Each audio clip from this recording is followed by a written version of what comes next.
Chapter 334. Siebulo's cultivation was terrifying, but Deadwood, who was only at the Jindan period, was able to resist Siebulo with the help of the Nine Heavens sealing demon array. The array was set up by the three of them, and it relied on the powerful array of the ethereal land. No matter how strong Siebulo was, he could not resist the power of the entire ethereal land. Just thinking about how long it took Siebulo to refine the five elements, one could imagine how powerful the ethereal land was. The Nine Heavens sealing demon array used the five elements refined by Siebulo as its foundation, and these five elements were pulled by the ethereal land's five elements balance. Even Siebulo could not resist this power. Siebulo glared at Deadwood, but he did not expect Deadwood to have such a trick up his sleeve. Both of them were top-notch array masters, and Siebulo knew that if the Nine Heavens sealing demon array was controlled by Deadwood, there was nothing he could do. Deadwood had already taken control of the array. Deadwood Evergreen, do you really want to go against me? Those five elements were refined by me. Do you believe that I won't let them return to their original positions and remove the Nine Heavens sealing demon array?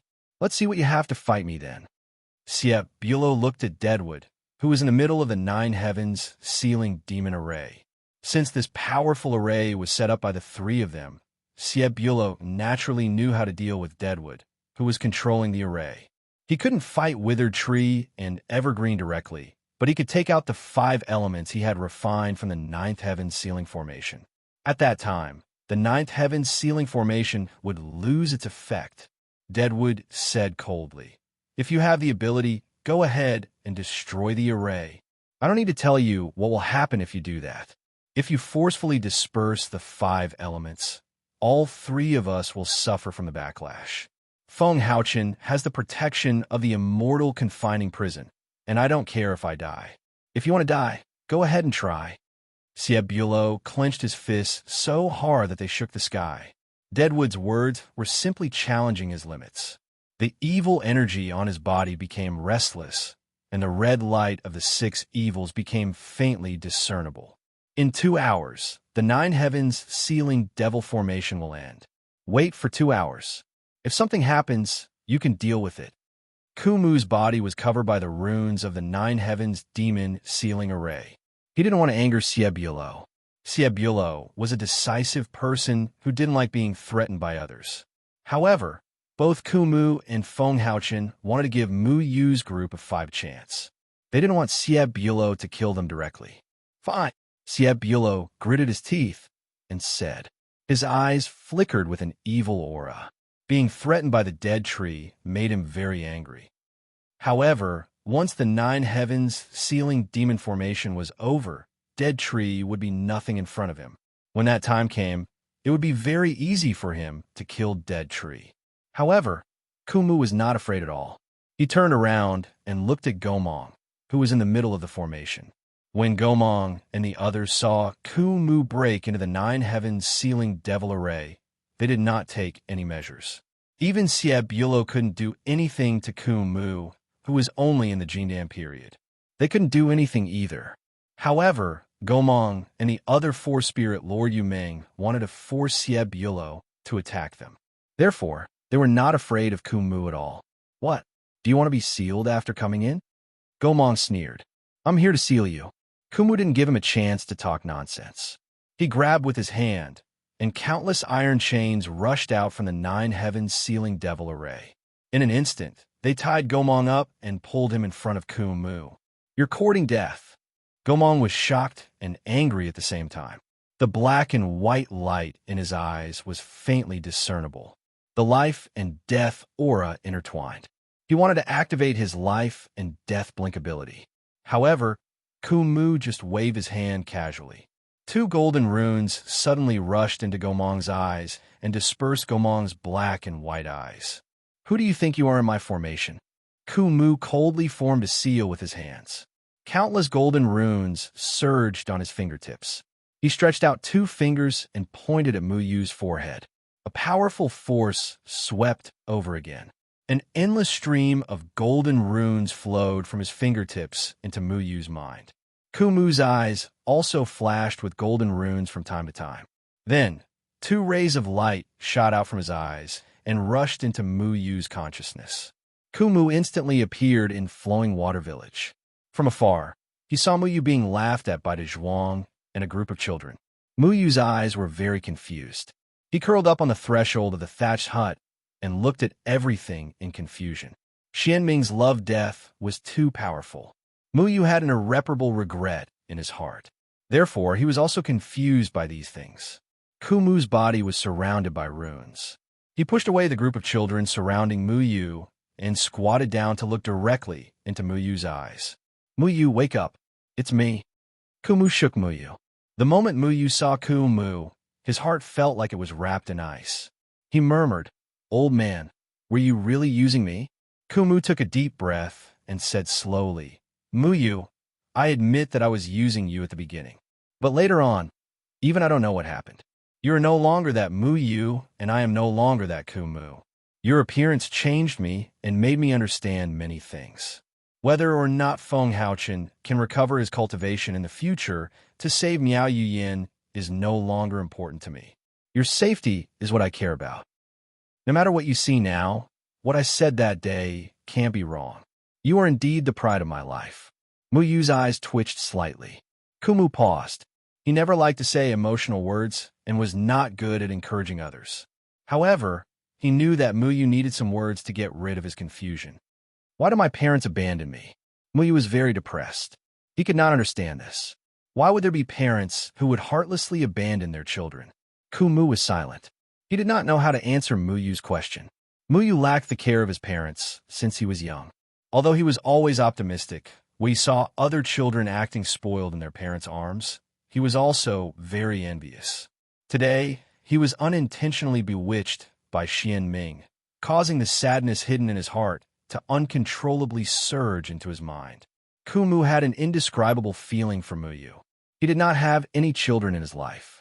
Because of his isolation and stuttering, no one was willing to communicate with him until Mu Yu appeared. Mu Yu was the only one who truly cared about and understood him. Although Deadwood was often annoyed by Mu Yu's words, Mu Yu would never let Deadwood suffer losses when it came to matters of principle. Even though Kumu had lost his cultivation and only had the strength of the Jindan period, Mu Yu, who was in the out-of-body period, still defended Kumu's self-esteem. When Deadwood wanted to hit him to vent his anger, Mu Yu never dodged. The tree hesitated for a moment before slowly speaking. "I know I'm not qualified, but if you are willing, you can consider me your father." This was what Kumu had always wanted to say to Mu Yu. Kumu was a very stubborn person, and his stubbornness also caused him to never speak well of Mu Yu. It was already rare for him to be able to say such words at this moment. De Zhuang's figure gradually turned into Xianming's figure. She laughed and said, "This is so touching. Do you think you can wake that kid up like this? Don't disgust me." However, her smile suddenly froze, because a ray of light suddenly appeared on Mu Yu's body, and that ray of light made her feel fear. Mu Yu looked at Deadwood in front of him, and Deadwood's image gradually became clearer in front of him. Although Deadwood always scolded him, those words were irrelevant. Deadwood had always been worried about Mu Yu, guiding Mu Yu with a special identity and helping Mu Yu to solve all his difficulties. Mu Yu often deliberately made Deadwood angry. Their relationship was like that of a bad-tempered father and a rebellious son. If the son made the father angry, the father would scold him and even beat him up. However, they never resented each other. There was only trust. It was the trust between father and son. A trace of clarity appeared in Mu Yu's eyes. "I'll wait for you outside." Deadwood stood up and took one last look at Mu Yu. Then, countless formation patterns wrapped him up again, and he disappeared from Mu Yu's memories. Gomang, who was in the Nine Heavens ceiling demon formation, shouted angrily. He was shocked and angry to find that Mu Yu seemed to be gradually struggling in his body. Gomang closed his eyes and shouted, trying to suppress Mu Yu in his body. However, Deadwood's words suddenly worked. Mu Yu began to resist Gomang, wanting to take back his body. Then, Gomang's voice gradually became softer, and his whole body stopped struggling. Mu Yu slowly opened his eyes. His eyes were very clear, and they were reflected in Deadwood's eyes, making Deadwood sigh in relief. I heard it clearly this time. I'm your pride, right? Muyu opened his mouth and laughed foolishly. He was like a landlord's foolish son who didn't know what to be happy about. Deadwood sighed in relief, and the stone in his heart finally fell to the ground. Then he put on a stern face and scolded, "Scram! Hurry up and wake Xiao Shui up. Only by removing Xianming's love-death will the others have a chance to break free." Muyu was still that heartless Muyu, and Deadwood was still that grumpy old man. Muyu scratched his head. He knew that Deadwood was always like this, but he was already satisfied with some of the things Deadwood said. After a pause, Muyu said, "Then, how should I deal with Xianming? I already knew that girl was interested in you. Your words might be able to wake her up. If it really doesn't work, you can go against your conscience like I did just now and say something nice." Deadwood coughed twice and suggested. Of course, Deadwood didn't say those words against his conscience. However, Deadwood had always been a stubborn person. He didn't want Muyu to be too complacent. "Don't tell me that I also have to say sentimental words to Xiao Shui." Muyu rubbed his chin. Suddenly, he thought of something and shouted, "Old man, I know what to do. Hurry up and help me. I'm going to attack." Muyu suddenly pounced on Xiao Shui. His movements were very fast, but Xianming's reaction wasn't slow either. Xianming looked at Muyu coldly and directly dodged, causing Muyu to pounce on empty air. "Hey, stinking brat, what are you trying to do? You still want to act like a hoodlum in broad daylight? Can't you be more serious?" Deadwood was stunned for a moment and angrily scolded. "Old man, what nonsense are you thinking? Is your life's pride that kind of person? Enough nonsense. Hurry up and help me hold Xiao Shui down." Muyu curled his lips. The Mu Ling sword in his hand turned into a sky full of tree branches and wrapped around Xianming. Mu Ling didn't belong to the ethereal land, so Muyu could completely control it here. "Hold Xiao Shui down? Why does it sound like I'm going to do something shameful?" Deadwood simply wanted to beat up Muyu again, but he still formed a chain formation in his hand and trapped Xianming. At the same time, Muyu's Mu Ling wrapped around the floating water spirit on Xiao Shui's waist. Mu Ling and the water spirit were like long-lost friends, fusing together all of a sudden. Chapter 335. In the summer sky, the sun was like fire, and the earth seemed to be burning. The crops in the field had already turned yellow, and the ground was cracked open.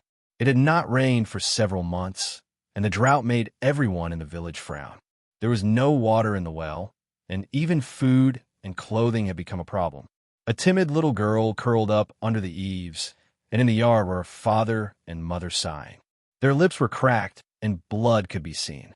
Yesterday, they had drunk the last drop of water. "Ah, how can we live without water?" The girl's father shook his head, and his whole body was weak. He had considered moving, but there was no water. They would die of thirst halfway, and even moving became an extravagant hope. "Cough, cough, water, water." The little girl's mother suddenly fainted on the ground. Her voice was weak, and she was severely dehydrated. "Mother, mother, are you okay?" The little girl ran over in panic and threw herself into her mother's arms, sobbing softly. Her father helped the woman to a shady place and sighed heavily. Because of the drought, many people in the village had died, and the little girl's father could not do anything. But the little girl did not seem to be thirsty at all. Her lips were not cracked, and her whole body was fresh. There was no sign of dehydration, and it was a sharp contrast to the heat here. The little girl clenched her little fist. She could not bear to see her parents being tortured by the drought. She watched her mother's life gradually fade away, and her heart was very afraid. She wanted to do something.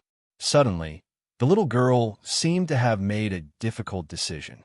She stood up, and when her parents were not paying attention, she secretly slipped out. She ran past the villagers who were sighing under the old tree at the entrance of the village, but no one was in the mood to care about her. The little girl quickly ran towards the small forest in the field. She knew that there was a dry, muddy pond in the small forest. Although the bottom of the muddy pond could be seen, the soil was still wet. The villagers took out all the water that could be taken from the muddy pond, and only moist mud was left. This muddy pond was in a shady place, so the mud would not dry for the time being. The little girl carefully avoided the sallow and emaciated villagers along the way, and soon came to the edge of the muddy pond. She looked around and found that there was no one around.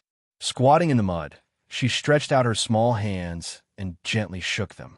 Droplets of water gradually separated from the mud and floated in the air. Like the water Yaman, she could control water. The little girl smiled, as if relieved of a burden. She took out a small bowl from her bosom and collected the water droplets in the air into the small bowl. She held the small bowl as if she was holding a treasure and ran back quickly. No matter how fast she ran, the water in the bowl did not move at all. All the water gathered in the bowl obediently and did not spill out. Because there was no one and the crops had died, many people gathered at the entrance of the village to discuss what to do next. The little girl quietly slipped past them with a bowl of water in her hands. She wanted to take the water back to her mother, so she couldn't let anyone else see her. But at this moment, a boy suddenly rushed over and saw the water in the small bowl in her hand. He shouted, "Look, she found the water!" "What? You found water? Where did you find the water?" Everyone's eyes suddenly fell on the little girl. They stared at the water in her hand, as if they had seen an incredible treasure. Many of the villagers revealed greedy expressions as they asked the little girl where the water was. Some people even wanted to snatch the water from her hand. The little girl's face was filled with panic as she stammered, "I took the water from the muddy pond in the forest." "You're lying. The muddy pond in the forest has already run out of water. Did you find some water and want to hide it? You're too selfish." "That's right. In this situation, if you find water, you should share it." The villagers began to blame the little girl, forcing her to know where the water was. The little girl was very scared. She held the bowl and wanted to squeeze through the crowd, but someone pushed her from behind. She tripped and fell to the ground. Crash! The bowl fell to the ground and broke in half. But what no one expected was that the water in the bowl floated in the air and did not spill. The little girl heaved a sigh of relief. The water in the air was like a dough as she held it in her hands. She raised her head, but soon realized that something was wrong. Everyone looked at the ball of water in the little girl's hand in horror. Some people had already screamed in horror, but many people retreated as if they had seen something terrifying. "She can control water. She's water Yaman. No wonder we don't have any water here. It must be her doing. All Yaman deserve to die." The little girl shrank into a ball in panic. She was only 4 years old, so she did not know why the villagers were berating her and cursing her. She tightly protected the water in her hand. That was the life-saving water for her mother. She could not let this ball of water fall to the ground. The irritable villagers grabbed her and violently tied her up.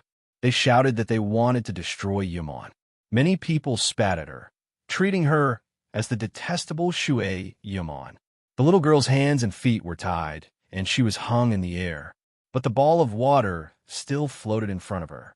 Even though the villagers tried to snatch the ball of water several times, they did not succeed. The ball of water was tightly controlled by the little girl. Soon, her father heard the commotion and rushed over. The little girl revealed a happy smile and quickly controlled the ball of water to bring it in front of her father. "Father, take the bowl. Use this water to save Mother." The little girl controlled the ball of water and said incoherently. Her father stared at the ball of water in a daze. His eyes revealed a look of horror. He took a few steps back in fear and suddenly shouted, "You evil Shui Yaman, return my Shue to me." The little girl's father grabbed the ball of water. What was strange was that this ball of water that no one could snatch away was wrapped in a layer of film in her father's hand. But when her father grabbed the ball of water, he ruthlessly smashed it on the little girl's body. The ball of water finally scattered and splashed on the little girl's body. The 4-year-old girl couldn't understand why her father was doing this. She stared blankly at her father. Some of the other boys also started to throw pebbles at her. She couldn't avoid them, and her whole body was covered in ghastly wounds. The scorching sun was still roasting the earth. Her hands were tied with rope, and she was hung on the grain-sunning ground. "Kill her. Yes, kill Water Yaman. Many villagers carried dry firewood and piled it beside her. The little girl shouted in fear, begging her father to save her. But her father had already left. She was in despair. Flames instantly burned. What was strange was that the flames could not burn her body. She kept struggling. The firewood burned out, but she did not die. The villagers were even more scared. They were sure that she was from the water-yumming demon clan. Everyone knew that the water-yumming demon clan could not be burned to death, so they brought her to the mountain, dug a deep hole, and buried her alive. A 4-year-old little girl, because she revealed her ability to control water, was buried alive by the villagers as Shui Yama. The scorching sun was still roasting the earth.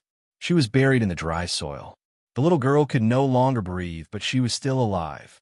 Heaven seemed to have opened its eyes. The dark clouds quickly chased away the sun. Raindrops finally fell, soaking the soil and seeping into the ground. The water slowly wrapped around her body. As if exhausting her last bit of instinct, her body disappeared in the rain. Then, a figure appeared in the rain and fell to the ground. The little girl hugged her knees and shivered. She raised her head and saw the villagers cheering in the distance. She could faintly hear the villagers shouting, "Because we killed a human, this rain is a reward from heaven." She saw that her father was also a member of the cheering crowd. At that moment, she was disheartened. She knew that she could no longer go back. She cried loudly, but her voice was drowned out by the raindrops and the rumbling thunder. No one could hear her cries. The rain mixed with her tears wrapped around her. Muyu looked at all of this and felt extremely melancholy. He was like a bystander, watching this scene repeat itself. The villagers in the distance were celebrating, but here was a little girl crying sadly. He squatted beside the little girl and placed his hand on the little girl's shoulder. "Ciao Shui, it's me," Muyu said softly. The little girl raised her head and saw Muyu. The little girl in Muyu's eyes suddenly became Xiao Shui. Xiao Shui's face was covered in tears. She hugged Muyu tightly. Why? Why did they do this to me? What did I do wrong? What did I do wrong? Xiao Shui sobbed and trembled. She didn't understand. The villagers despised her, and her father didn't help her. She was like a lost child who couldn't find her way home. You didn't do anything wrong. Everyone was too afraid of Yumon. Muyu patted Xiao Shui's back gently. No, humans are all selfish. Haven't you noticed? Xianming's beautiful voice resounded everywhere. The raindrops around her slowly formed a water Yuming that looked like flowing water. The blue light on her body was beautiful. Xiao Shui, don't listen to her. She's deliberately misleading you. Muyu glared at Xianming. This was Xiao Shui's memory. Neither of them could hurt the other. Muyu also didn't know how to expel Xianming from Xiao Shui's memory. Is that so? This human in front of you is showing mercy to you. However, he's just playing a joke on you. He doesn't like you at all.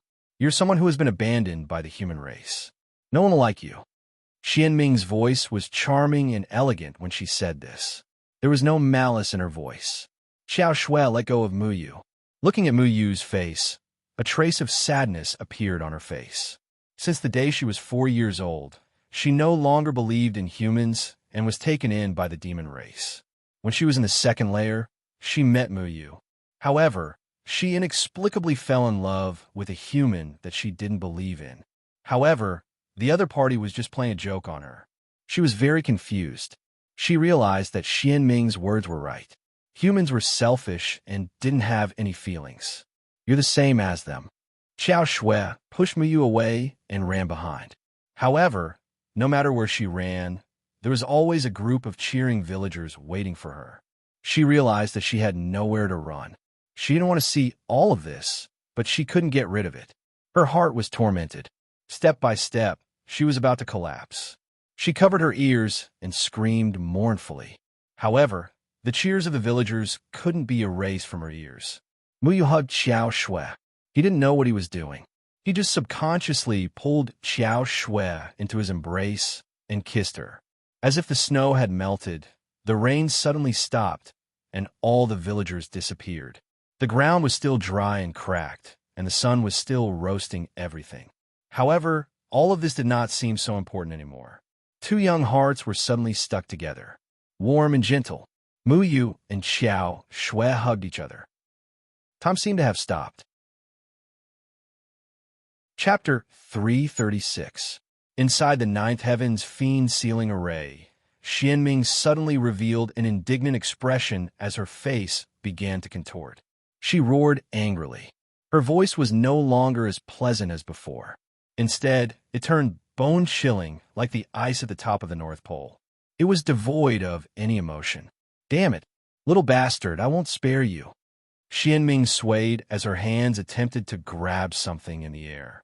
Her azure blue eyes gradually dissipated before turning into pitch-black bright eyes. They were Xiao Shui's eyes. Xiao Shui panted heavily as she suppressed Xianming. The moment Xianming disappeared, the sorrowful aura that permeated the ninth heaven's fiend-sealing array slowly dissipated. Her emotions seemed to be unable to affect anyone else. The extremely powerful emotional death had been dispelled. "Xianming, what's wrong?" "Oh no, bastard, don't even think about it." Rushu roared as his body trembled. The sorrowful aura dissipated as Chengyan relied on his powerful willpower to break free from the sorrowful memories. His eyes gradually regained clarity as he suppressed Rushu. Following that, Zhurong roared in indignation. Flames soared from his body as he attempted to take control of the body. However, the flames slowly retracted as his eyes turned cold once more. Luo Shang also woke up. Only Xiang Nan was still under Hutu's control. When Hutu saw that Xianming, Rushu, and Zhurong had been suppressed, he understood what had happened. He was somewhat angry, but there was nothing he could do. However, Xiang Nan was still immersed in his memories. "Xiang Nan's sorrow won't disappear so easily," Hutu sneered. As long as he could last until the ninth heaven's fiend-sealing array was completed, it would no longer take effect on him. Even if he returned the body to Xiang Nan, he would still have a chance to regain control of the body in the future. Muyu opened his eyes and saw Xiao Shui looking at him. He blushed as he looked away and focused on Xiang Nan. Muyu had never asked about Xiang Nan's past, so he did not know what sorrowful memories Xiang Nan had. However, he did not have a telepathic connection with Xiang Nan like Xiao Shui, so he could not help him for the time being. The inscriptions of the ninth heaven's fiend-sealing array were gradually engraved on the five people. The struggling auras in their bodies gradually weakened. The ninth heaven's fiend-sealing array was nearing completion. "Xiang Nan, wake up. No matter what memories you have, don't bother about them. They belong to the past. You still have us." Qingyan kept calling out to Xiang Nan, trying to wake him up. However, Xiang Nan seemed to be too deep in his thoughts. He didn't respond at all. Only Hutu was looking at them with disdain. Boom! As the last inscription in Feng Haochen's hand fused into each of their bodies, the entire formation trembled. After that, the huge engraved lines broke into thousands of strands, turning into specks of starlight and fusing into the formation on the ground. The five elements that were refined by Sieb Yulo finally broke free from their bindings and returned to their original positions. The dead tree had already left the nine heavens sealing devil formation, and Feng Haochen slowly opened his eyes. Sieb Yulo stared fixedly at Xiang Nan, then he cast a sidelong glance at Feng Haochen and Dead Tree. "My two Casanova, can I kill him now?" Huda laughed, glanced at everyone, and said arrogantly, "The nine heavens sealing demon formation didn't seal me, but that kid's consciousness was sealed. However, I have the ability to free him. I'd like to see how you kill him." Hutu's eyes gradually dimmed. His consciousness slowly sank into Xiang Nan's body. Then, Xiang Nan's honest expression finally appeared. He looked very disappointed, and his mood sank to the bottom. No one expected Hutu to give up control of Xiang Nan's body so willingly. However, after thinking about it, they realized that Hutu had his own plans. With his current ability, if he took control of Xiang Nan's body, Siebulo would definitely kill Xiang Nan and send Hutu into the cycle of reincarnation. The cycle of reincarnation was never clear. To be reborn, it would take at least 81 years or even 100 years. This period of time was still too long for Spirit Lord Yumeng. Therefore, it was better to return Xiong Nan's body. If they couldn't bear to kill Xiong Nan, then Huda wouldn't have to wait so long. He believed that he would fully recover in a few years. By then, it would be easy for him to take back Xiong Nan's body. The Nine Heavens Demon sealing formation didn't work on him, but it did seal Xiong Nan's consciousness. However, the Nine Heavens Demon sealing formation wasn't used against humans. As long as Huda wanted to, he could pull Xiong Nan out of the formation. He wasn't like the other four spirit lords Yumeng, who were trapped in the Nine Heavens Demon sealing formation. It would be very difficult for him to escape. Master, I'm sorry. My mind wasn't firm enough. Please kill me. Xiong Nan knelt in front of Feng Haochen. When he raised his head again, his face was covered in tears. Everyone fell silent. No one knew what had happened to the honest and straightforward Xiong Nan. In Muyu's eyes, his third senior brother had always been a heartless, lazy, and hot-headed person who liked to sleep. He had a good temper and didn't have many desires. As long as he could slack off and sleep, he would be happy. Muyu didn't think that Xiong Nan would have a sad past. However, he didn't expect that under his honest appearance, there were some painful memories. Fine, I'll fulfill your wish. Siebulo snorted and slapped Xiong Nan. Stop! Siebulo, if you dare to kill him, you'll have to kill me first. Feng Haochen stood in front of Xiong Nan and shouted angrily. Muyu and the other two also stood in front of their master, protecting him and Xiong Nan behind them. Master, I've disappointed you. Xiong Nan kowtowed deeply. Feng Haochen helped him up, shook his head, and sighed. There are some things that you can't forget, but that doesn't mean that you deserve to die. When I first found you, it was to lead you onto the right path, not to kill you. Feng Haochen had always believed in his disciple. Only he knew about Xiong Nan's past. He believed that he hadn't misjudged him. Although the Nine Heavens Demon sealing formation failed to seal Hutu, it didn't mean that Xiong Nan didn't have a chance of defeating Hutu. Siebulo glared at Feng Haochen and said, Jianing, are you challenging my bottom line like Deadwood and Evergreen? Feng Haochen shook his head. I won't allow you to kill someone I trust. Muyu looked at Feng Haochen and then at Deadwood. He suddenly realized that he was very lucky. He had two elders who truly cared about his disciple. Siebulo's aura fluctuated and evil energy rolled up and down. It was because he was angry that he was going berserk. With his character of killing whoever he wanted to kill, he would have done it long ago. However, he held back. All right, I'll give you face and not kill him, but I have one condition. He's not allowed to leave the 50-mile garden in the south. He has to be under my watch. If one day I notice Hutu's aura, then there's no room for negotiation. Siebulo had always disapproved of Feng Haochen's way of dealing with the five spirit lords Yumeng. With his character, he didn't like people competing with him. He wouldn't even give face to someone from the third palace. However, Jianing wasn't an ordinary person. He knew what Jianing was doing. For thousands of years, Jianing had always had his own reasons for doing things. The person who understood Jianing the most wasn't Jianying's disciple, but Siebulo. He knew that Jianing wouldn't do things without reason. Everyone could accept this result. Ever since Xiong Nan and Luo Shang came to the 50-mile garden in the south, they hadn't left it much. The 50-mile garden in the south was small, but because it was prosperous, it wasn't that lonely. With Siebulo watching over it, it was difficult for Hutu to do anything. Everyone wanted to ask Xiong Nan about his past, but they all suppressed their curiosity. They didn't want to bring up his past. Xiong Nan looked honest and didn't have many goals. However, he had a past that he couldn't talk about. Maybe he didn't want to slack off and sleep every day. Maybe he just wanted to hide the trauma in his heart. He'd buried all of his pain under his heartless appearance. He had been avoiding the unpleasant past until today's events. I'm sorry. If I hadn't been the first to fall, nothing would have happened to you, Xiao Shui said, blaming herself. Xiong Nan shook his head. I should have known this would happen. It's not your fault.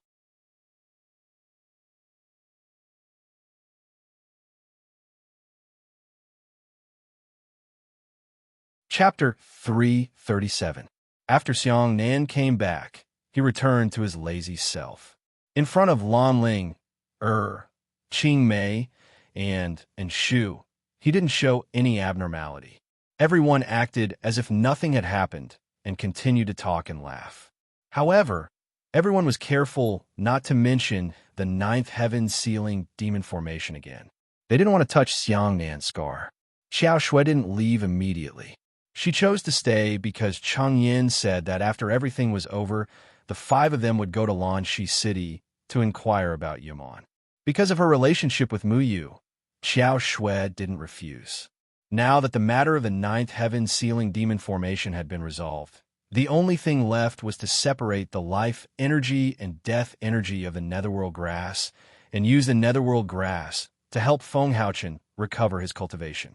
However, this matter was too risky. If the netherworld grass wasn't careful, it could lead to a disaster. Therefore, they still needed Xie Bulow's help. Xie Bulow was very active in helping Feng Haochen recover his cultivation.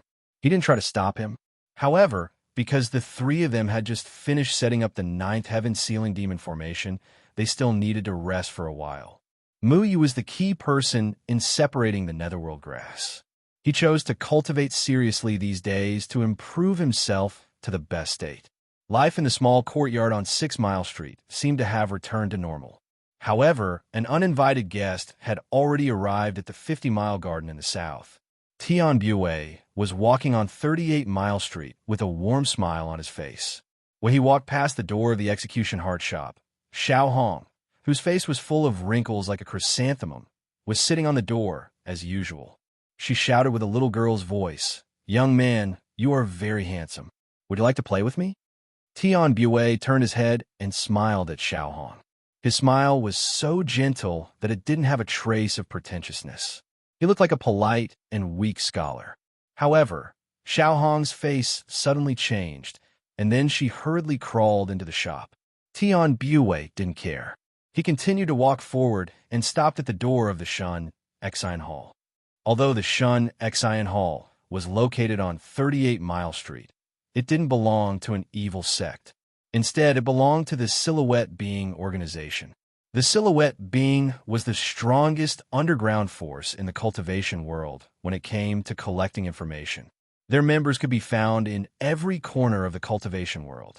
Whether it was hiring cultivators to search for people or to kill people, it was never wrong to look for them. They named their sub-stronghold Shun Exine Hall because they claimed to be able to help people solve any problems. As long as the price was affordable, they even said that they could assassinate the leaders of the 8 gates. As for whether the Silhouette Being could assassinate the sect masters, no one had ever confirmed it because the status of the 8 sects was too high in the cultivation world. The strength of the 8 sect masters had already reached the level of godhood. If someone wanted to kill them, they would need to have the strength of Xie Bulow and the former 10 Monster Kings. If one wanted to kill a sovereign, the price to spend was an astronomical figure. Heaven Bu Wait stepped into Shun Exine Hall. The inside of Shun Exine Hall was very dark, and there was a serious lack of light. It made Heaven Bu Wait, who was full of smiles, look very gloomy. There were 9 entrances, and each entrance was covered by a tattered black curtain. The black curtain was covered with large and small holes, as if it had been gnawed by rats. However, if someone wanted to use these holes to spy on the situation inside, they would not be able to see anything. There were numbers from 1 to 9 written on the 9 curtains, and there was a wooden sign hanging on the side of each entrance. The wooden sign recorded the services of each entrance, including treasure hunting, searching for people, hunting monsters, disputes, employment, intelligence, identity, killing, and extermination. Shun Exine Hall covered the needs of any cultivator. The most common ones were treasure hunting, searching for people, and killing. As for disputes, including collecting debts or wanting to bury the hatchet with someone, Shun Exine Hall would also provide a mediator. As for identity, if a cultivator wanted to change a new identity and start a new life, or if a cultivator wanted to get a perfect identity for a certain task, Shun Exine Hall would also provide it. There was a rule in Shun Exine Hall that was if someone paid to kill someone, then they would not accept the target's business. This was to avoid the target hiring a member of the silhouette being to protect them, which would cause two members of the silhouette being to kill each other. In other words, they would not accept any business that had a conflict, and they would investigate it thoroughly before carrying out the task. At this moment, there were only 3 or 4 sneaky cultivators in Shun Exine Hall. They were asking a sloppy young counterclerk in a low voice what kind of service they should choose. The young man, on the other hand, was explaining patiently with spittle flying everywhere. He was quite enthusiastic. Tianbu Waits directly passed through the curtain of intelligence and walked into a dark room with a green light. In front of him, there was a figure sitting on a chair. He was wearing a hood, and his whole face was hidden in the shadow, so he could not see what he looked like. Tianbu Waits was not shy and directly sat down in front of him. What kind of information do you want to collect? Information about a sect, an extreme immortal, or business? The Shadow Man asked. Looking for people, Tianbu Waits said gently. Find someone to go to the second entrance, the Shadow Man said coldly. I'm looking for detailed information about 2 people. I don't think the second entrance will provide this, right? Tianbu Waits was not angry at all. On the contrary, he showed a kind smile. Which 2 people's information? Mu Yu and Ku Mu Chongqing. The starting price for these 2 people is 5 million spirit stones, and the detailed information is 100,000 spirit stones, the Shadow Man said. Okay, Tianbu Waits said with a smile. It's 5 million per person, the Shadow Man emphasized. Okay, Tianbu Waits replied with a smile again. Ku Mu and Mu Yu walked on the street and headed towards Jiuli Street. They wanted to return the Purple Light Extreme Jade to Gu Xiaomin and Ji Zitong. The Purple Light Extreme Jade was a very extraordinary treasure. It contained a majestic amount of spiritual energy. Dead Tree had always used it to set up a formation to grow herbs. Later, he discovered a wooden feather, and the growth of herbs was no longer a problem. Not long after they left, Wanwan appeared out of nowhere, swaying her slender waist like a haunting ghost. Wanwan was determined to get Ku Mu and would not give up until she got her hands on him. She teased and seduced him along the way, making Ku Mu very angry. Wanwan, why are you so persistent? Also, don't tell me you've been waiting for Ku Mu at the door all day long. Mu Yu spread his hands helplessly. The uncles I've taken a fancy to have never escaped from my hands. I like those uncles who don't like me, especially a masculine man like the Poison King. Wanwan's slender hand was like a snake that slithered across Ku Mu's arm, but it was swept away by Mu Yu. Don't use your mouth. Don't use your hands. Mu Yu had a good impression of Wanwan. Although she had a bad reputation and middle-aged men who had sex with her did not have a good ending, at least she never did anything sneaky. She liked it when men took the initiative to go with her, not when she forcibly took them away. Otherwise, Ku Mu would have been caught by Wanwan that day. Little brother Mu Yu, it's just a touch. Why are you so sensitive? Wanwan snorted in dissatisfaction, her voice sweet. She had changed her voice no less than 20 times along the way. If it was someone else, they would have been fascinated by Wanwan's voice. Mu Yu tried hard to suppress the goosebumps all over his body. Wanwan's voice was too ticklish, making him feel very uncomfortable. He asked, say, when will you give up? I already said that my old man is very pure. I like pure uncles, and I also like how pure uncles are to me. Wanwan looked at Ku Mu with a smile. I don't think you have a chance. The old man is famous for being a blockhead who doesn't understand romance, Mu Yu kindly reminded her. Ku Mu glared fiercely at Mu Yu, then strode into Qing Yu's clinic. Mu Yu snickered and followed him in. Wanwan slowly turned around and found a place to sit down. She didn't like the smell of the clinic. Gu Xiaomin and Ji Zitong were treating a cultivator who had been bitten by a green caltrop snake. Ku Mu and Mu Yu didn't disturb them. They went straight to the backyard and went to the herb garden. This time, Ku Mu didn't let Mu Yu set up the array. Instead, he did it himself. Obviously, he reluctantly agreed with Feng Haochen's words and didn't let Mu Yu come in contact with any array knowledge. Mu Yu was also happy to be free. He was yawning and looking around. Ku Mu had already set up the array, and he had also returned the purple light extreme jade to its original position. We'll leave through the back door so that we won't meet any annoying people again. Kumu passed through the small courtyard and walked toward the back door. Muyu stretched his body. He knew that Dead Tree didn't want to run into Wan Wan, that evil woman who wouldn't leave. However, when Kumu opened the back door, Wan Wan was already waiting for Kumu with a smile. F***CK. How did you know we were going to leave through the back door? Muyu was shocked. I already said that Uncle and I have the same mind. I know where Uncle goes. Don't you think so, Uncle? Wan Wan leaned toward Kumu again, and her hand restlessly drew a circle on Kumu's body. Kumu was annoyed. He was annoyed to death by this dog skin plaster. He turned his head and left the clinic. His footsteps were very fast. He didn't want to stay outside at all and couldn't wait to go back. Muyu realized that people from the evil sect really had some evil methods. Wan Wan even knew when Kumu was going to leave and where he was going to leave. Then, she would appear in front of Kumu on time. We're going back. Are you going to send us back too? Muyu asked. I'll follow Uncle wherever he goes. Shopping with Uncle is my favorite thing, Wan Wan said without hesitation. Muyu shook his head helplessly.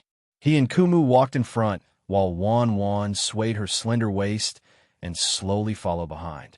But at this moment, Wan Wan frowned as if she sensed something. She turned her head and looked back. Then, there were only a few cultivators walking slowly in the alley behind her. There was nothing strange about them. What's wrong? Muyu curiously followed Wan Wan's gaze, but didn't see anything strange. Wan Wan raised her eyebrows. I feel a faint prying sensation, and it's targeted at Uncle. Someone is spying on us. But Muyu didn't notice anything strange about the cultivators behind them. They were all doing their own things and didn't see anyone suspicious. Are you sure? Muyu frowned. In his impression, only Sure Dang Tian wanted to target Kumu. Could it be that Sure Dang Tian sent someone to follow them? Wan Wan chuckled. Who cares? With me here, no one can take Uncle away from me. Aya, Uncle, don't walk so fast. Wait for me. Wan Wan swayed her slender waist and chased after Kumu. She even touched Kumu from time to time. Muyu fell in a deep thought. If someone really wanted to harm Kumu, he must solve this problem. But he couldn't find out where that person was hiding. So how should he deal with Wan Wan's so-called spying? Muyu didn't doubt Wan Wan's words because although this woman was a bit strange and her preference for men was unacceptable to him, her strength couldn't be underestimated. Wan Wan didn't need to lie to Muyu about Kumu. Kumu and Muyu passed through the alley and walked towards Luli Street. Many streets in the southern 50-mile garden were crisscrossed, and one could reach another street through the alley.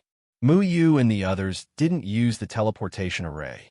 At a tea stall on Bali Street, Tianbu Can't Wait slowly picked up a cup of tea and took a sip. He muttered to himself, Wan Wan, the golden boy and jade girl of the evil sect, really can't be underestimated. She could sense that I was spying on them from a street away. Such sharp senses are really rare in the world. But at least I found you guys. Shun Xian Hall is more efficient than $1 million trading firm. Chapter 338. For the next few days, Muyu was thinking about what Wan Wan said that day. The dead tree didn't take a single step out of the small courtyard. It was obvious that Wan Wan stuck to him like glue. After resting for a few days, the dead tree finally brought up the matter of the underworld grass. You have to be careful when separating the life energy and death energy of the underworld grass. You can't let the death energy spread out, or else there will be unimaginable consequences. Feng Haochen said seriously. Siebulo often came over to join in the fun. He knew that Muyu wanted to use the underworld grass to treat Feng Haochen's injuries. Surprisingly, he didn't object and said, Don't worry too much. I'll cover for you if anything happens to the death energy. If it doesn't work, I'll think of a way to throw it into the first layer of heaven. Don't forget the lesson of the first layer of heaven. Feng Haochen wasn't someone who didn't consider the consequences of his actions. The first layer of heaven? What happened in the first layer of heaven? Muyu knew that the second and third layers of heaven meant that there was a first layer of heaven. There were even fourth and fifth layers of heaven. However, He had never heard of anything beyond the second and third layers of heaven. It's very simple. The first layer of heaven was destroyed by the underworld grass. Ciebulo didn't care at all. What? Muyu looked at the underworld grass in his hand and was shocked. He almost dropped it on the ground. The first layer of heaven was destroyed by this little grass? Ciebulo felt that Muyu was making a fuss over nothing and said, "How can this world be as simple as you think? Since the birth of the world, everything is relative. If there is something beneficial to the development of the world, then there is something that can destroy the world. The existence of the underworld grass is a proof of this." After a pause, Ciebulo continued, "No matter if it's the first layer of heaven, the second layer of heaven, or the third layer of heaven, the underworld grass exists. In the past, no one knew the serious consequences of the underworld grass producing death energy, so no one paid attention to it. Then, someone in the first layer of heaven separated the life energy and death energy of the underworld grass and sucked away the life energy. Then, the death energy started to spread and turned the first layer of heaven into a world without any living creatures. It's very likely that it was done by that stupid Yumeng." Ciebulo added. According to Ciebulo, no matter if it was the first heaven, the second heaven, or the third heaven, there were humans, demons, and Yumon living there. The first heaven was mainly controlled by the Yumon. The human race and the demon race were almost extinct. 10,000 years ago, a stupid Yumon found the only underworld grass in the first heaven. He took away the life chi and threw away the death chi. At first, the amount of death aura was not large, so there would not be any serious consequences. However, the death aura's power lay in its infectiousness. It could gradually spread, turning everything it encountered into death aura, constantly expanding. By the time the Yumon in the first layer of heaven realized that something was wrong, it was too late to save them. They could only escape to the second and third layers of heaven. Those who could not escape were corroded by the death aura, and the first layer of heaven was completely covered by the death aura. Every layer of heaven had underworld grass. Deadwood said that he had been looking for underworld grass for a long time in the third layer of heaven, but he still couldn't find it. Therefore, he could only let Muyu go to the second layer of heaven to look for it. This was because he guessed that the underworld grass in the third layer of heaven was protected by the third layer of heaven. Muyu did not have the power to take the underworld grass from the third layer of heaven. Underworld grass was very scary. It was not easy to find it even in the second layer of heaven. What Muyu did not know was that if the mysterious Phantom Qing you had secretly helped him, he would not have been able to get the underworld grass. Phantom Qing, you was like Sword Shadow Chinfeng and Ciebulo. They were immortals with great cultivation. She helped Muyu because she wanted to help Sword Shadow Chinfeng as well. Actually, I suspect that the spirit Lord Muyumon in the first heaven was the one who sucked away the life chi of the underworld grass in the first heaven. Muyumon loved exuberant life chi. The life chi of the underworld grass was a huge treasure to him. Think about his ability to kill in the blink of an eye. Unfortunately, he was an idiot. He did not handle the death aura well and destroyed the entire world. Ciebulo's face was filled with schadenfreude. In the first heaven, Yumon had the advantage. Their destruction did not arouse Ciebulo's sympathy. Muyu had once used the blink of an eye ability. His eyes represented life and death. Tian Ran and Feng Haochen's fatal injuries were healed by his blink of an eye ability. Unfortunately, this ability was too heaven-defying. It was not something he could control. Now that Spirit Lord Muyumon in his body was sealed by the 9 heavens sealing array, Muyu could no longer use this ability. This heaven-defying ability had even more restrictions. He could not use his left eye to revive Yumon infinitely, nor could he use his right eye to kill a large number of humans. This ability was extremely taxing on his body. Most importantly, once a human's cultivation reached a certain level, they would be able to resist the death aura. When Muyu used the blink of an eye ability in the Mayan Mountains, it seemed unstoppable. In fact, with his cultivation during the Jindan period, if he used it on an out-of-body stage cultivator, it would at most cause a nosebleed. It would not cause any substantial damage. Even Muyu himself would suffer from the backlash. You don't have to worry about the excess life chi of the underworld grass. The heaven and earth array will absorb it. Dealing with the death aura is a big problem. The passageway to the first layer of heaven has been sealed. It is unrealistic to throw it to the first layer of heaven. We have to rely on the Mu Ling that you obtained from Yaman, Muyu. However, I can't guarantee what will happen to Mu Ling after it absorbs the death aura, Feng Haochen said slowly. Don't worry about those useless things. Our great love, Saint should hurry up and recover his cultivation. I can't wait to beat up the guardian of the third palace. That guy is so annoying from head to toe. There's not a single good person in the third palace. Siebulo rubbed his fists and said, Can't you cover up your words a little when you speak? Feng Haochen said helplessly. Siebulo snorted disdainfully. What are you afraid of? Are you worried that the guardian will eavesdrop? Didn't you set up so many arrays in this small courtyard? He has extraordinary attainments in array Dao. Do you think the three of us will lose to him? Although Siebulo said that he wanted to kill Jianying and Chun Feng every day, Jianying and Chun Feng were old friends of his for thousands of years. He would not really kill them. Most importantly, some of the methods of the third layer palace were too overboard. Even he could not stand it. That's enough. Stop talking nonsense. Let's start dealing with the netherworld grass. Kumu said. Everyone's attention was on the netherworld grass in Muyu's hands. Normally, only an alchemist could accurately separate the netherworld grass. However, with Muyu here, there was no need to worry. Although his alchemy skills were at the level of an average alchemist, his control over plants was incomparable to others. Moreover, he had Kumu to guide him. No matter how heaven-defying the effects of the netherworld grass were, it still existed in the form of a plant. It had black and white leaves intertwining with each other. The life energy and death energy were in a miraculous state.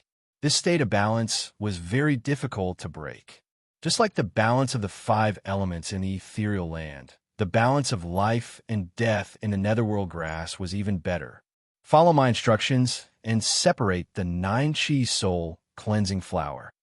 Under Ku Mu's guidance, he first separated the 9 Chi soul cleansing flower's death energy. The process of separating the 9 Chi soul cleansing flower was not that complicated. This was because it was different from the netherworld grass.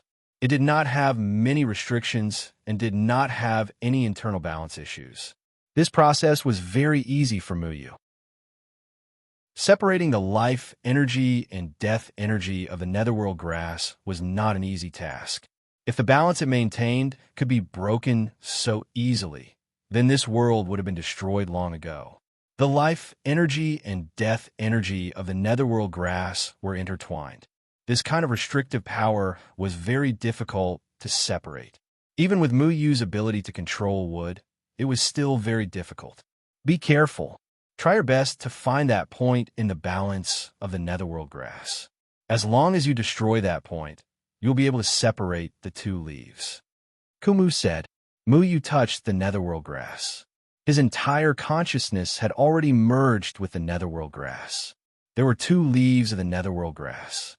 The white one contained boundless vitality, while the black one was cold and domineering. The moment Muyu's consciousness entered the netherworld grass, he felt as if he was struggling on the edge of life and death. Suddenly, he felt an unwarranted tremble in the depths of his heart. Muyu was shocked to find that there was another world within the netherworld grass. The 2 leaves of the netherworld grass formed a world of their own. He had entered from the intersection of the 2 leaves, but he did not control his speed well and still entered the death energy of the netherworld grass.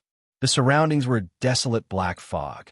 Whether it was under his feet, above his head, or around him, the endless black fog stretched as far as the eye could see. The black fog was restless and restless. From time to time, it would condense into all kinds of strange shapes. It swayed faintly, drifted apart, and then condensed together again. The pure black fog gave people the impulse to despair. Killing, madness, restlessness, sadness, and all kinds of emotions swarmed together. It made Muyu think of death in an instant. This was a primitive power that was deducing all kinds of possibilities that could lead to death. This black fog was the so-called death energy. It was luring Mu Yu back to the embrace of death. The black fog transformed, and suddenly, the sky was filled with the smell of blood. All the black fog became incomparably scarlet red. Endless slaughter flashed past Mu Yu's eyes. Then Mu Yu saw a bloody scene. The setting sun dyed half the sky red. The blood-red light poured down on the earth, illuminating the mess. The ground was no longer flat. Sharp earth spikes rose up from the ground and pierced through the corpses. The blood had not dried up. The swords were still in the hands, but the lives had already passed away. The trees were scattered everywhere. The hard branches had human figures hanging on them. The leaves were blood-red and glistening. It was extremely strange. The river had been frozen. Icicles rose from the water surface and pierced through countless self-cultivators. Warm blood flowed down the icicles, but it was unable to melt the bone-chilling cold. The flames burned vigorously on the ground. With the bodies of the self-cultivators as the source of fire, they burned and burned, reflecting the light of the setting sun. The cruel flying sword betrayed its master. The tip of the sword pierced through the heart. It flashed with a cold light and came out of the body.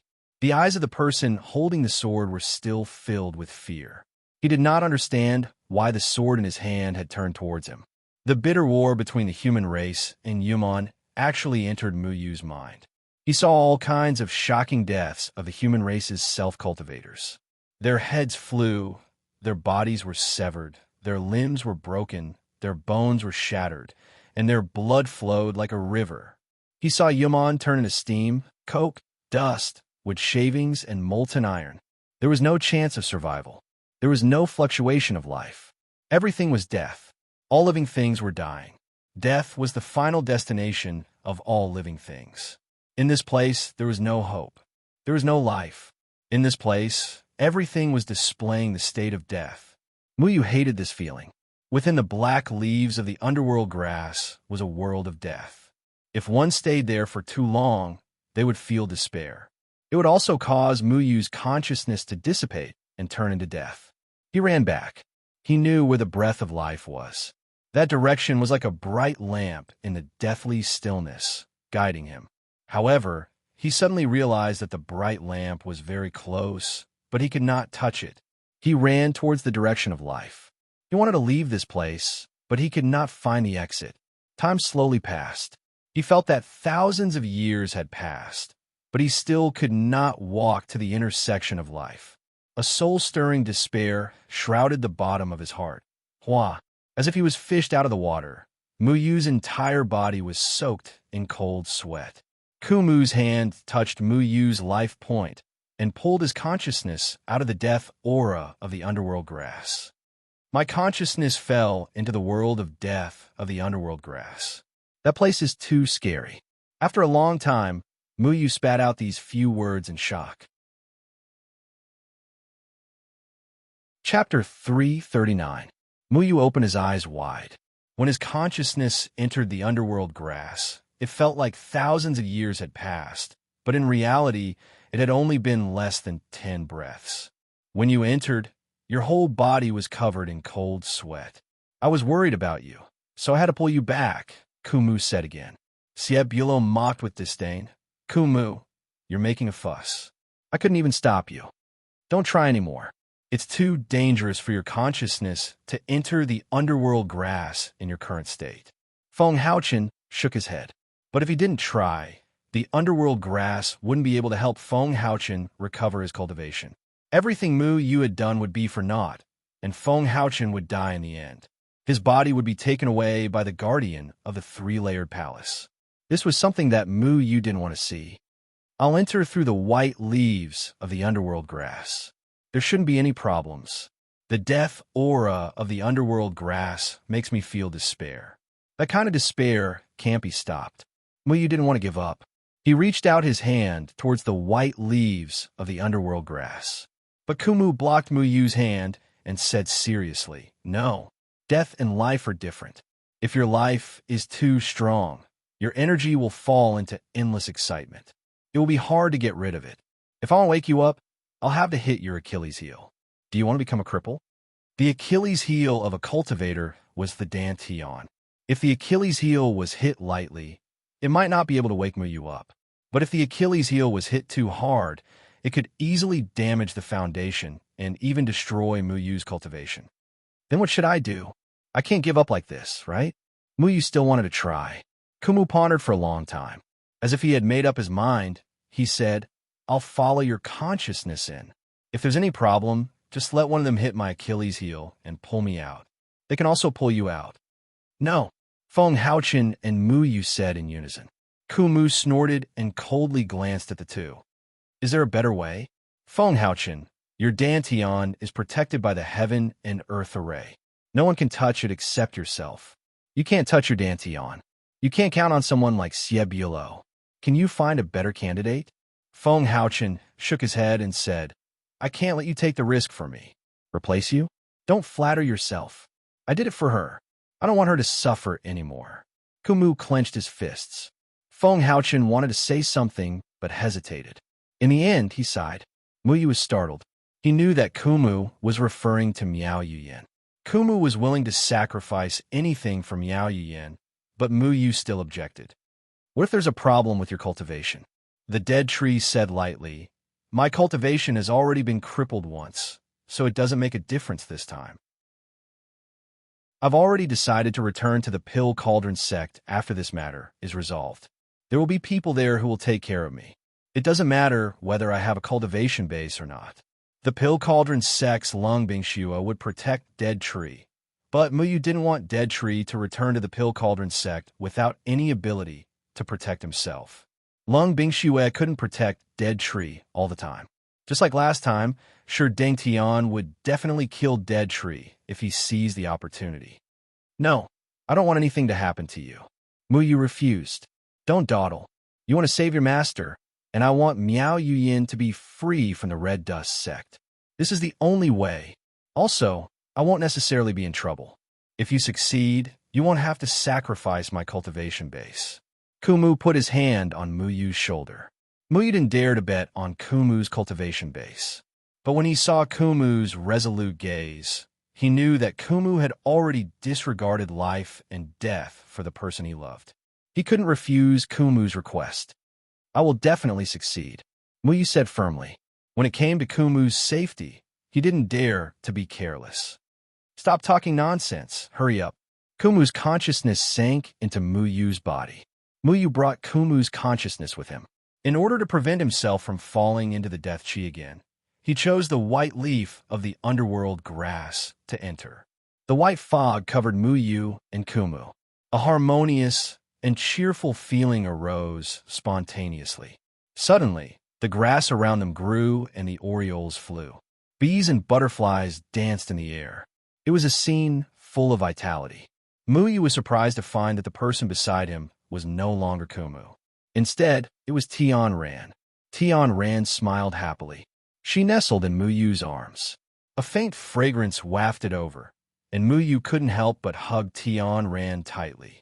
The temperature of the wonderful person in his arms was so real that Muyu almost forgot that this was just a figment of his imagination. We will never be separated, right? Tian Ran asked softly. Muyu really wanted to hug Tian Ran like this and never let go. He had an endless desire to be with Tian Ran forever, but he tried hard to restrain himself. At this moment, Kumu's figure was still in his mind. He knew that Kumu had also fallen into some kind of illusion. He couldn't sink into this kind of empty hope. We definitely will. Muyu gently kissed Tian Ran's forehead. Then, he closed his eyes and cruelly pushed Tian Ran away. When he opened his eyes again, he saw Grandpa Village Chief telling stories not far away. Then, he saw Muyu returning to Luochen Mountain and living a carefree life. He saw Master recovering his cultivation and imprisoning the guardian of the three-layered palace. He saw Yuman bowing his head to the human race.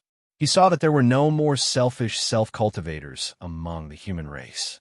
All the self-cultivators treated each other with respect. There was no more killing in the world of self-cultivators. Everything was developing in a beautiful direction. Everywhere was filled with hope and laughter, making people reluctant to leave. All of this made him very excited. The life he wanted was here. If all of this could come true, he was willing to exchange everything for it. However, with the lesson of the past, he tried hard to suppress these hopes. He had to find a balance between life and death. He ran with all his might, looking for Kumu's figure. Finally, he saw Kumu on a grassland. Kumu and a beautiful woman were hugging each other as they sat quietly on the grassland. This woman looked 70% similar to Tian Ran. If Muyu didn't guess wrong, she was Miao Yuyan. Her face didn't show any signs of erosion. She was still so elegant and mature. Kumu looked at Miao Yuyan, his eyes full of tenderness and love. It was as if Miao Yuyan was the only one left in his world. There was no room for anyone else. Muyu had never seen Kumu have such a tender side. In the past, Kumu had always scolded him and didn't give Muyu any face. Only here could he see a side of Kumu that others didn't know about. Muyu even saw himself. He and Tian Ran were sitting next to Kumu. They looked at Kumu, smiling so happily. That kind of sincere laughter was so carefree, without any impurities or worries. It was a very warm scene. Muyu didn't even have the heart to destroy it. It's been a long time in here, but it's very slow outside. Let Kumu enjoy this happy time more. Muyu sat down not far from Kumu. Looking at the two couples in front of him, he thought that it would be great if they could stay like this for a few hundred years.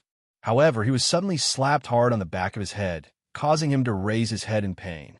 He found that Deadwood was standing behind him with an angry look on his face. Muyu blinked. He looked at Kumu, who was hugging Miao Yuyan, and then looked at Kumu behind him. Why was Kumu split into two? Which one was he imagining? Bastard, why don't you wake up? Kumu sneered as he glanced at the scene in the distance. I just want you to hug me a little longer. Really, you don't know how to appreciate my kindness. Muyu touched the back of his head and muttered. Kumu scolded. Are you stupid? That's your imagination. I'm not there at all. What do you mean? Muyu looked at Kumu behind him, and then at Kumu in the distance. He was a little confused. Everything that happened here is just your imagination. You thought that the best thing that ever happened to me was being together with Yuyan. That's why you saw me being together with her. However, all of this is just an illusion. Because you saw what you wanted to see, you're still foolishly waiting for me. You want to wake me up after a while, right? Kumu scolded him without holding back. Why am I a little confused? Muyu looked at Kumu behind him. Then how can I be sure that you're not an illusion? Kumu slapped Muyu on the back of his head again, without holding back. Do you feel happy when I hit you? Muyu obviously didn't like being hit by Kumu every time. Every time Kumu taught him a lesson, he was just too lazy to dodge because he wanted to protect Kumu's pride. He touched the back of his head and hurriedly said, Okay. Stop hitting me. I know you're real. Muyu rolled his eyes. It turned out that he was thinking too much. However, when he thought about it, it seemed to make sense. He wanted to see Kumu happy, and the only thing that could make Kumu happy was Miao Yuyan and Kumu together. Therefore, that kind of scene appeared. Unfortunately, he thought that the Kumu he imagined was the real Kumu. The hope that the netherworld grass gave people was really scary. It was willing to let people see anything they wanted to see. However, he suddenly thought about it. He also hoped that Tian Ran and Master would recognize each other as father and daughter, and then live together as a family. Just as this thought formed, Kumu in the distance suddenly turned into Feng Haochen. Feng Haochen and Miao Yuyan were smiling happily with Tian Ran. A fake Muyu was also smiling foolishly at the side. Then, Kumu slapped Muyu on the back of his head again. Muyu turned around and saw that Kumu's face was dark. Obviously, he didn't like seeing Feng Haochen and Miao Yuyan together. Who told you to let your imagination run wild? Kumu was annoyed. Muyu felt sullen. He was being scolded by Kumu for thinking about happy scenes. Now he was being scolded by Kumu for thinking about happy things for Feng Haochen. Why was he so unlucky? Forget it. He should think about the things that he liked. Muyu appeared in the distance. His left hand was holding Tian Ran, and his right hand was holding Xiao Shui. The three of them looked at the rising sun in the east. Kumu kicked him and scolded. You little brat, are you trying to have a foot in two boats? It's all fake anyway. Can't I just think about it? Muyu muttered, "You're always hitting me. My cultivation is higher than yours, and I'm also the branch master of the Pill Cauldron sect. You should respect experts." Respect who? Do you dare to rebel? Kumu slapped him again without holding back. Then, he said seriously, "I'm hitting you to make you have unpleasant memories, to make you remember that this is the real me." Chapter 340. Muyu had always been curious about what the dead tree had seen in the illusion. Unfortunately, the dead tree always had an impatient look on his face and refused to say anything even if he was beaten to death. From time to time, he would even kick Muyu. "Did you see yourself doing shameful things with Miao Yuyin's wife?" The dead tree kicked Muyu. "If it's not Master's wife, then it must be with Elder Lung Han." Muyu snickered. The dead tree kicked Muyu. "Heavens! Could it be that other than the two of them, you like a third person? Wait, is it that one who is obsessed with uncles? Wow, old cow eating young grass?"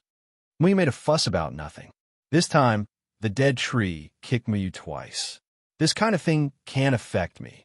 The dead tree looked around and saw that Muyu was filled with messy hopes. He said impatiently, "Think of something sad and you can get rid of these illusions. Sad things will shatter your hopes, and the direction of the death aura will be determined." Muyu shrugged. It was really difficult for him to imagine sad things in such a beautiful moment. He asked puzzledly, "Old man, what sad things are you thinking about? You can tell me, and let me use it as a reference." The dead tree glanced at him and shook his head. "You don't want to know." The two of them continued to walk forward, passing through all kinds of illusions filled with hope. Those scenes were so real that Muyu couldn't help but linger. He liked this kind of thriving scene. If it wasn't for the dead tree splashing cold water on Muyu from time to time, he wouldn't want to leave this place at all. Gradually, the aura of hope weakened. A strange gully appeared on the ground in front of them. It was so abrupt in this world of vitality. This gully was located under the ground. It was so deep that the bottom couldn't be seen. It was as if someone had forcibly torn the ground apart. The gully was filled with an aura of despair. The gray airflow kept surging, wanting to invade this world of hope. However, whenever the gray airflow was about to drift out of the gully, there would always be a faint white light separating it, not allowing the gray airflow of the gully to enter this world. Muyu was overjoyed.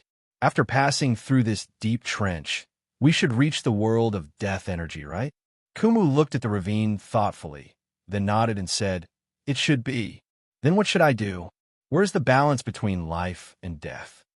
Muyu walked to the edge of the gully and looked down. The gray air current was endless, and the aura of despair was rising from the gully. It was completely different from the outside world that was filled with hope. Deadwood walked along the edge of the gully, stopping from time to look for any abnormalities. This gully was about 30 meters long and 20 meters wide. It wasn't very wide, but he didn't know how deep it was. The underworld grass itself is a plant. Your consciousness is in the underworld grass, so you should know where this point is. The dead tree raised its head and said to Muyu. Muyu used his hand to gently touch the edge of the gully. Suddenly, an excited thought flashed through his mind. This thought seemed to have existed for a long time. To him, everything here was natural. The structure of the underworld grass was also under his control. He suddenly felt an indescribable joy and said, "I know what to do now." Muyu lay on the edge of the gully and stared at the gloomy gray air current below. He gently stretched his hand forward. The moment the gray air current rushed out, there would always be a white light intercepting it.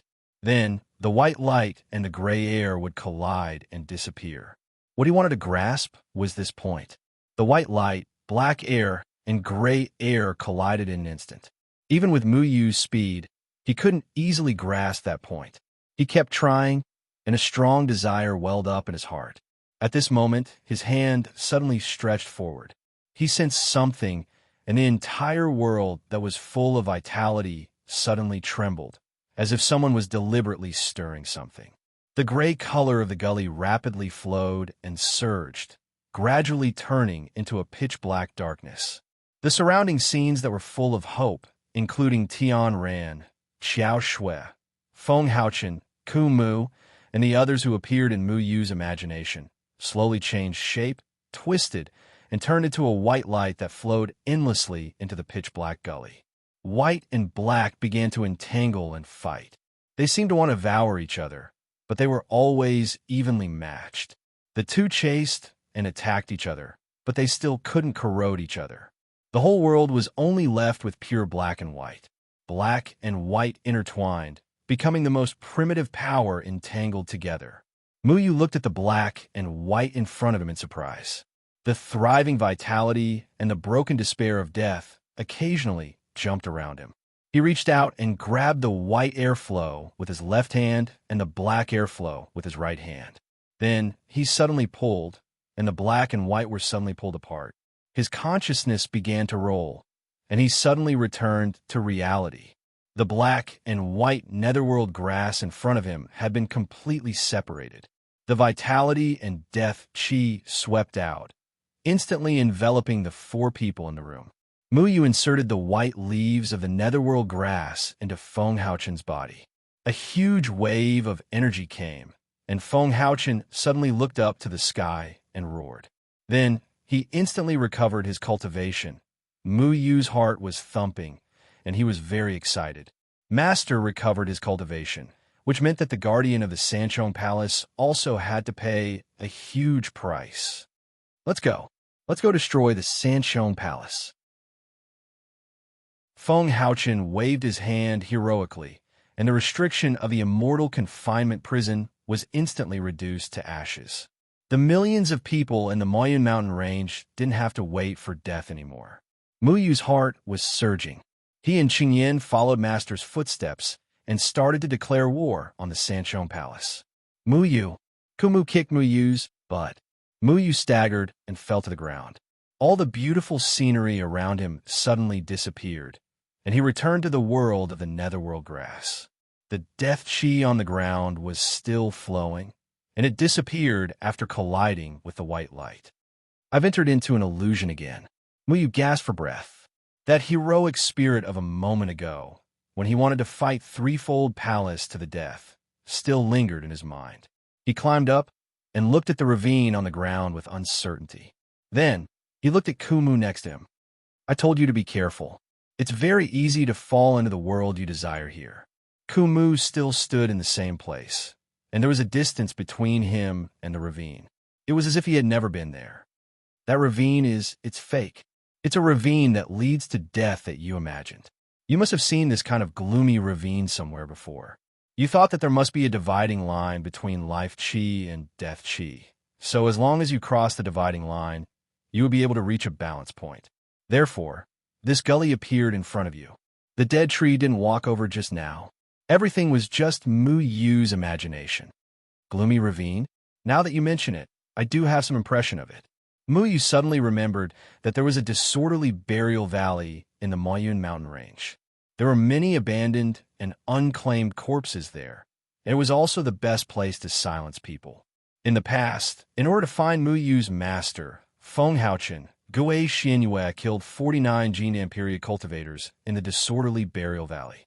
He used the souls of the Jindan period to perform the soul-searching technique.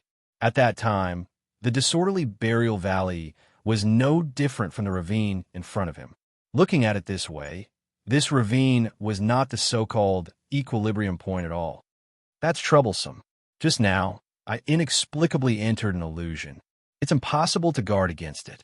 Mu Yu said helplessly. Some of Mu Yu's fantasies appeared around him again. These fantasies were so real that Mu Yu almost confused reality with illusion again. He had encountered this kind of situation where he couldn't distinguish between reality and dream.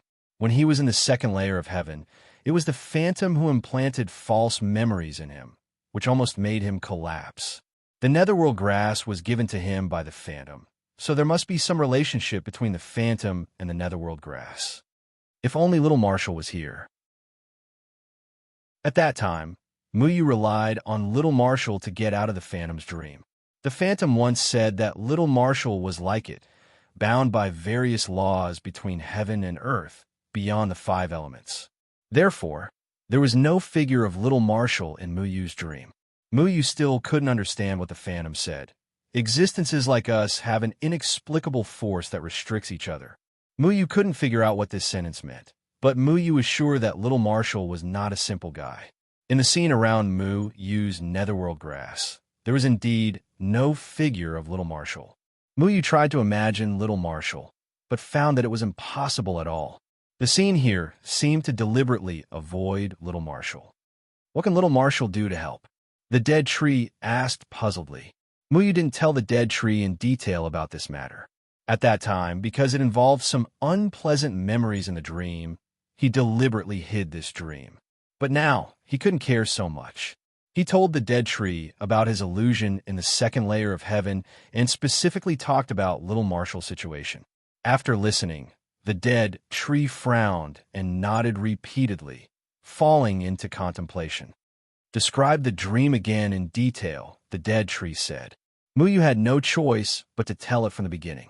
This time, he was extremely detailed, even describing his thoughts and emotions at that time.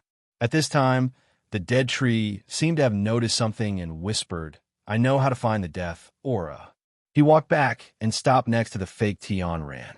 He watched the fake Tian Ran and the fake Muyu snuggling there without making a sound. They just kept staring at the grass in front of them, not knowing what they were doing. Then, a trace of black gas suddenly appeared on the grass in front of them. The black gas spiraled and gradually formed 2 daggers. The dead tree picked up the daggers and threw one to Muyu. He pointed at Tian Ran and said, "Kill her." Muyu held the daggers and asked puzzledly, "Why? Her death means despair to you, doesn't it?" The dead tree looked around and continued, "When you described the dream to me in detail just now, I thought of one thing. I know that little Marshall is not a simple existence. And the phantom and little Marshall you mentioned seem to have the ability to restrain each other. And the so-called life and death are also relative existences that restrain each other. Where there is life, there is death.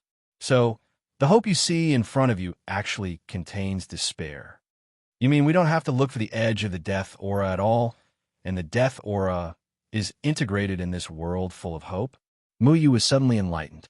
He looked around at the vibrant vitality that was filled with infinite hope. He could never have imagined that such a scene would be filled with despair. Yes. The dead tree looked at the dagger in his hand and said, "In a world full of hope, there is nothing that can hurt people.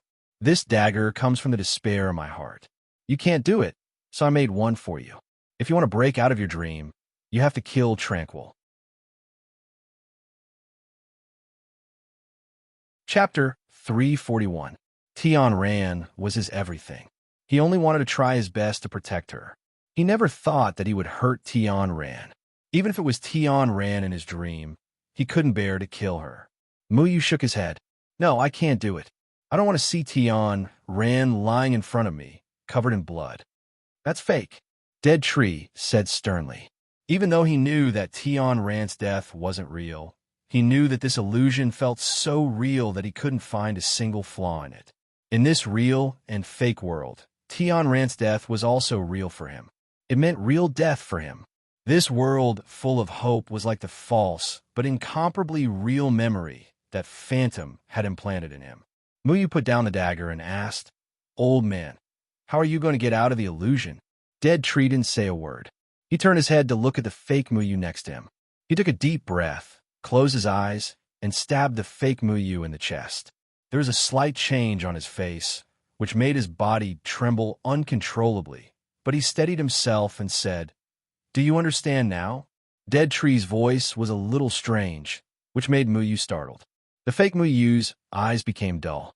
He looked at Dead Tree in disbelief, and then a gray air of despair appeared in his chest, which began to spread and rotate. The hope in the fake Muyu turned into despair. His vitality was rapidly fading away and was slowly replaced by the Death Chi. The Death Chi of despair slowly sucked Dead Tree in. Muyu wanted to say something, but stopped. He pursed his lips. The moment he saw Dead Tree kill him, his expression was the same as the fake Muyu's. It felt like Dead Tree had really stabbed him, which made his heart sink. The feeling of dead tree killing him was so real that Muyu almost wanted to ask why dead tree killed him. He knew that it was all false, but his physical senses kept telling him that it was real. Muyu Gij, are you really going to kill me? Tian Ran looked at Muyu with a pitiful look, making it impossible for Muyu to kill her. Muyu held Tian Ran in his arms. He gently felt Tian Ran's heartbeat. It was so real and vigorous. The dagger in his hand flashed, and a cold light like a poisonous snake invaded the beating heart. That saber seemed to have pierced through Muyu's chest, causing him to feel extreme pain in his heart. Boundless grief assaulted him, and the illusionary world around him shattered like a mirror. The shattered fragments scattered about, transforming into specks of light that vanished completely. The mirror shattered, and the beautiful dream dissipated. He arrived at a mystical world. This world was almost the same as the illusion just now. It was the purest black and white, but the black and white were clearly separated. They did not invade each other and maintained a stable state. At this moment, Dead Tree was standing at the edge of the white world. Muyu calmed his fluctuating emotions. He was also at the edge of the white world, but at this moment his heart did not have that kind of hope and joy. Only sadness was left. The moment Dead Tree attacked him made him sad, and the moment he attacked Tian Ran also made him sad. Are you wondering why I killed you, and not Yu Yin or Bing Xue? Dead Tree said slowly. Muyu was silent. He did not know what to say. When Dead Tree attacked the fake Muyu, he did have the impulse to ask this question. Because the two of them are more important to you than me. I know, I don't mind, Muyu said. This feeling was still very strange. Muyu did not speak the truth. He treated Dead Tree as someone close to him. When Dead Tree chose to attack him instead of Miao Yuyin and Lung Bingxue, he was still a little unhappy. Dead Tree looked at Muyu seriously and said, no matter which one of you three is, I don't want to see anything happen to any of you. I chose you because I am worried about you the most. Although Yuyin is imprisoned, her life is not in danger. Shue, her will also be fine. Only you are the most reckless, and now you have entered the supreme immortal ranking. That ranking is too dangerous. Even if you have Gomong in your body, you will still die. The three palaces will not watch you grow. Because you are Jian Ying's disciple, he will think of a way to stop you from becoming the last 9 supreme immortals. I know that the possibility of something happening to the two of them is very small, and the possibility of something happening to you is the highest. To break the illusion, you have to face the thing you are most afraid of. I am most afraid that you will lose your life, and you are most afraid that something will happen to Tian Ran. So, this is the only way. Dead Tree pursed his lips. Dead Tree thought of his own illusion, and his heart wavered. He was not immune to the illusions here. In the beginning, he had also fallen into his own illusion. However, he quickly broke free from it. He had seen more storms than Muyu, so he knew how to deal with this kind of situation. So, he easily broke free from his own illusion. He had already seen this black and white world. However, Muyu was not able to break free from his own illusion. So, he entered Muyu's illusion to help Muyu break free from those illusions that were filled with hope. Everyone had different ways of breaking free from illusions. He could think of some sad things to break free. However, Muyu's life experience was still shallow. He was still young, and he had not experienced the true separation of life and death. So, he was unable to imagine those sad scenes. So, he could only truly experience it by killing people. Muyu looked at Dead Tree for a long time. Then he laughed. Old man, you're making me cry. Scram, a bastard like you will cry for me? Then the sun will rise from the west. Dead Tree angrily scolded. Okay. In the future, even if you die, I will not cry. Muyu made a face and then asked in puzzlement, Old man, I am very curious about what the illusion you saw was. You want to know? Yes. Was I in your illusion? Yes, and there were many scenes, Dead Tree said simply. Really? Am I a peerless hero in your fantasy world? No, you were just a bear. Dead Tree thought of his own illusion, and the corner of his mouth revealed a smile. Muyu rolled his eyes. You have no conscience. The two of them once again focused their eyes on this black and white world. There seemed to be a wall in the middle of this black and white world. The white and black air currents were surging in their respective domains. However, when they reached the boundary, everyone tacitly turned back. There was no conflict. Everything seemed so orderly. This black and white world was endless and daunting. We have found the point of balance between the aura of death and the aura of life. Now, how do we divide them? Muyu took a step forward and walked into the aura of death. Suddenly, a cold aura filled the air. He quickly pulled his foot back, thinking that it was more comfortable to stay with by say. Dead Tree scolded again. You little bastard! If you don't step into the aura of death, how do you know where the point of balance is? Muyu mumbled, when I step into the aura of death, I will think of all kinds of feelings of despair. It is as if my life has fallen into a valley. I was already scared out of my wits just now. You need half of your body to be in the aura of life, and half of your body to be in the aura of death. This way, your heart will be filled with two completely opposite emotions. You have to learn to control these emotions. When you are able to achieve a state where there is neither sadness nor joy, you should know how to separate the aura of life and death, Dead Tree said. Wasn't it only possible for monks to achieve a state where there was neither sadness nor joy? Although that was what Muyu said, he still stepped into the aura of death helplessly. The right half of his body felt as if it had fallen into an ice cellar. The chilling aura of despair crawled all over his right half. He saw the bloody scene again, and fear spread as if it was going to devour him. However, the other half of his heart was filled with joy and vitality. Hope occupied the left half of his body, allowing him to see the positive side of things. Muyu tried his best to adjust his body. He was in a terrible state. One moment, he was filled with hope, and the next moment, he was filled with despair. One moment, he was so happy that he was about to ascend to heaven, and the next moment, he was so sad that he wanted to commit suicide. Calm your heart. Didn't your bastard master teach you something called the dustfall technique? Isn't that thing used to calm your heart? Dead Tree shouted. Muyu was suddenly enlightened by Dead Tree's reminder. He quickly activated the dustfall technique and gradually calmed his heart down. The dustfall technique required one to have no distractions and not be disturbed by the outside world. Everything depended on one's own will to control one's heart. Spiritual power slowly circulated throughout his body, flowing through every meridian in his body, gradually calming his impetuous heart. The endless killing still made his heart extremely cold, but hope warmed the other half of his emotions so that he wouldn't be completely occupied by any kind of emotion. This was a very strange feeling. When a person was living half in despair and half in hope, one moment he was so happy that he wanted to laugh, and the next moment he was so scared that he wanted to cry. At this time, it seemed that it was appropriate to say that he didn't know whether to laugh or cry. Muyu's expression was also very rich, but it was a pity that he couldn't see it. Gradually, all the impetuosity and joy were gradually forgotten by Muyu. His heart was like a calm water's surface, without the slightest ripple, and he fell into a state of selflessness. His consciousness lingered in the black and white world, constantly shuttling back and forth between the two sides, but he wasn't affected at all.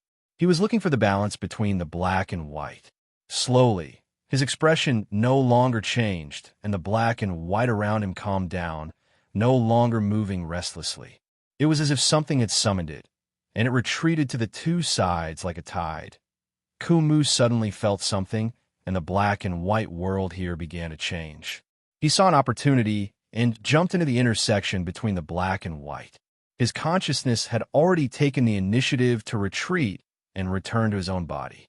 Outside, Siebulo and Feng Haochen both felt a majestic and melodious aura, and they immediately took Kumu out of the room. Siebulo's hands continuously formed a demonic red formation that merged into the entire room, isolating the aura of the room.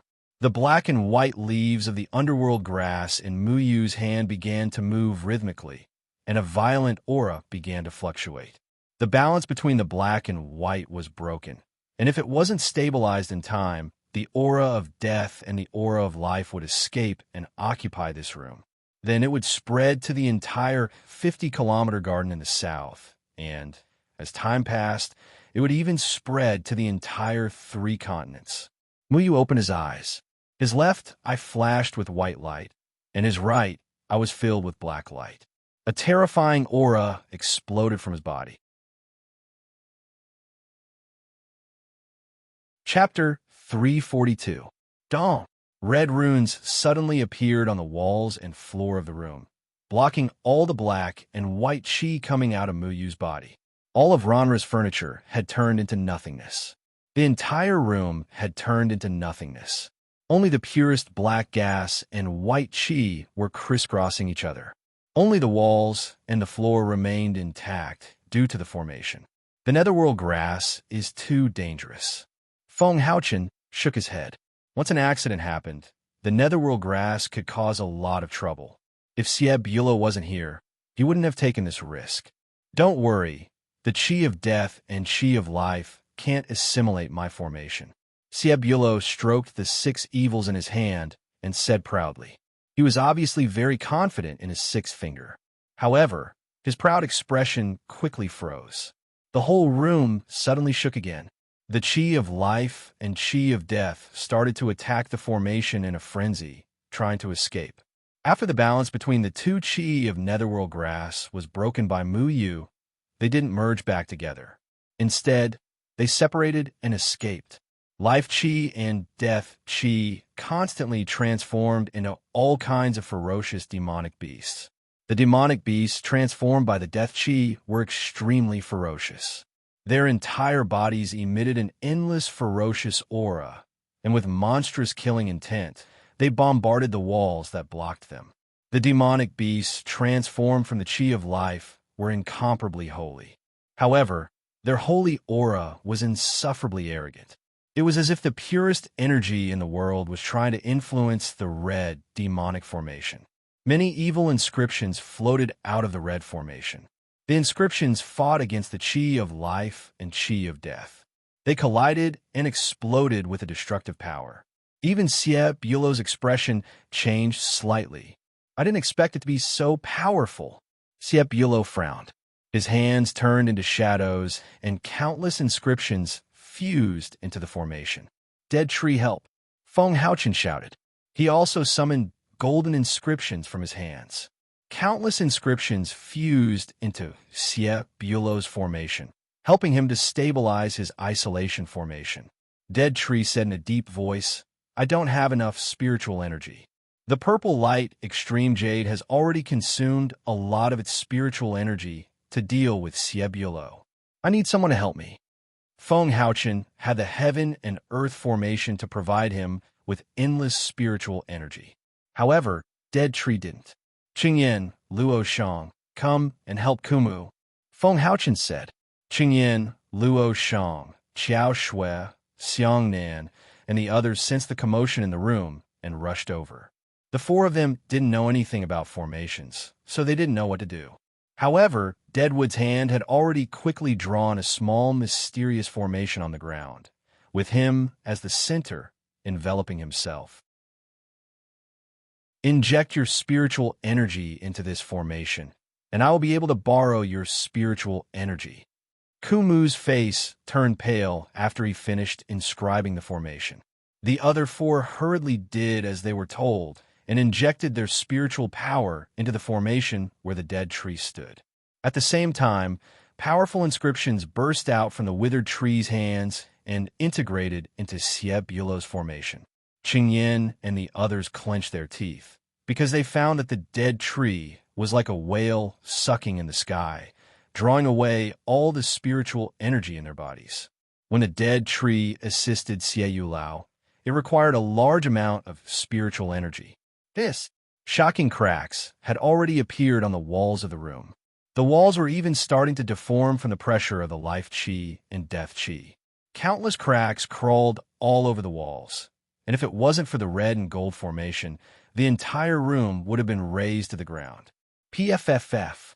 Muyu, who was at the center of the 2 primal forces, suddenly suffered a heavy blow and spat out a mouthful of blood.